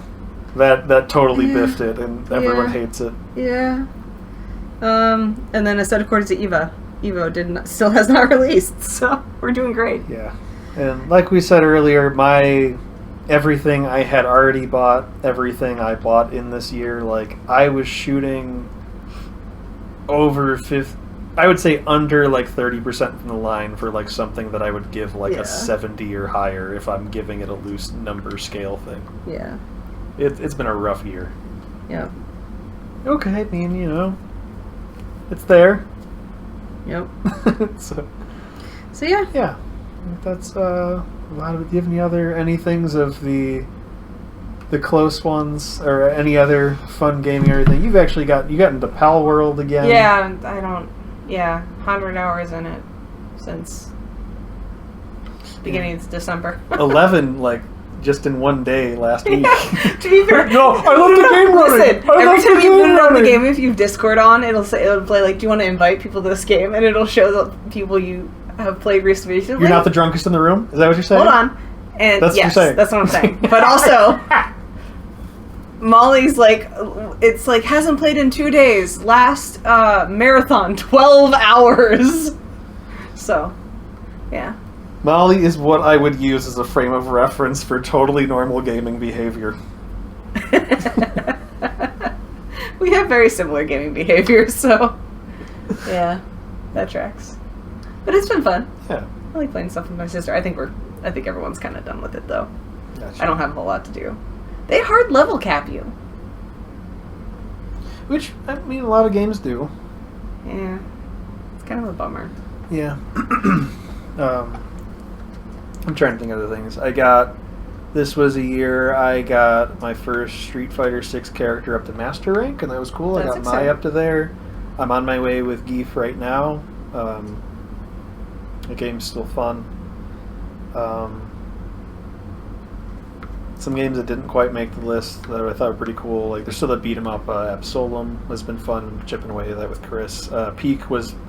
It falls into the new term this year of friend slop, of the games where it's largely proximity chat based, like silly shenanigans with friends. Yeah. For me, it's one of the better ones. Like, you're at least doing some platforming, but playing that with Chris and his fiance Danny was a lot of fun. Turns out hiking up a mountain with two gay men is hilarity. Hilarity ensues. Yeah. And especially, like, Chris plays games, Danny plays some stuff. Like, to my understanding, like, I think he can, but Chris, like, it's not that he can't turn on the Switch, I just like turning on the Switch for him. And I'm like, can he turn on the Switch? So it's just more of a, like, it's simple enough that someone who doesn't play much can still play it. Yeah. But it was hilarious. Yeah. It's a good time. The RV there yet. Yeah, that's in the friend slop. But also kind of boring. Yeah, that was kind of rough. But it wasn't awful, it just wasn't good. Like, we played it for a while. It felt like homework real quick of like, hey, lay these boards over these rocks again. And it was like, I kind of want to just cut my dick off and jump out the window. How about that? Yeah, like, I'm good. It was not hard enough to be engaging. It just was like a little frustrating, the game. But not like in a funny way. No, just kind of like, this is minorly inconvenient. Yeah. Yeah. I don't think too much else. Yeah, we didn't have too much. One that we did play co-op that I did like was Ember Knights. Oh yeah, I had that on my list, but we played it last year too. Did we? It was on my last year's list. Okay, then I guess you're right. I at least had it on this one, so maybe I think it was one of the ones that was like right over the new year. Yeah, I had it on this one, and I had it on my list, and then I went back and checked last year's list, and it was on last year's list. So. Gotcha, yeah. That was when we played this year, and it was still a good deal of fun. Yeah, TF2, still Team pretty Fortress cool. 2, still a lot of fun.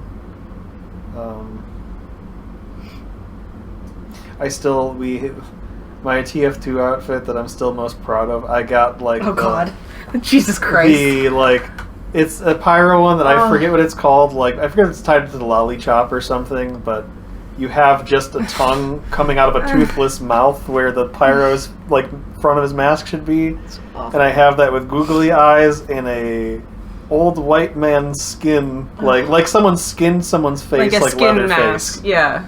And I have that with googly eyes and a tongue coming out, and it is disturbing looking. I presume you'll insert a screenshot. Oh of yeah, that that is. yeah. I upload the video. I'll throw a screenshot on there. But it is Yeah. that's a highlight of this year. Is I just couldn't stop laughing when I put that outfit together. I also played way more than I expected of the games. Like the game's title is literally like it's a game about digging a hole. I bought you that one. You did. Yeah. I played a lot more than I expected Did you to. do it? No. I never heard anything. It goes on for a while. Dig that hole. I know. But I played more. I expected to be kind of done with it like 5 minutes in, and I think I played maybe 10 hours or so. Yeah. Oh, and then Rusty's retirement was this year. Yeah. That was It fun. was my first like idle game I tried. Jeez, look at the wind. It was blowing the chair and stuff. The wind's going crazy.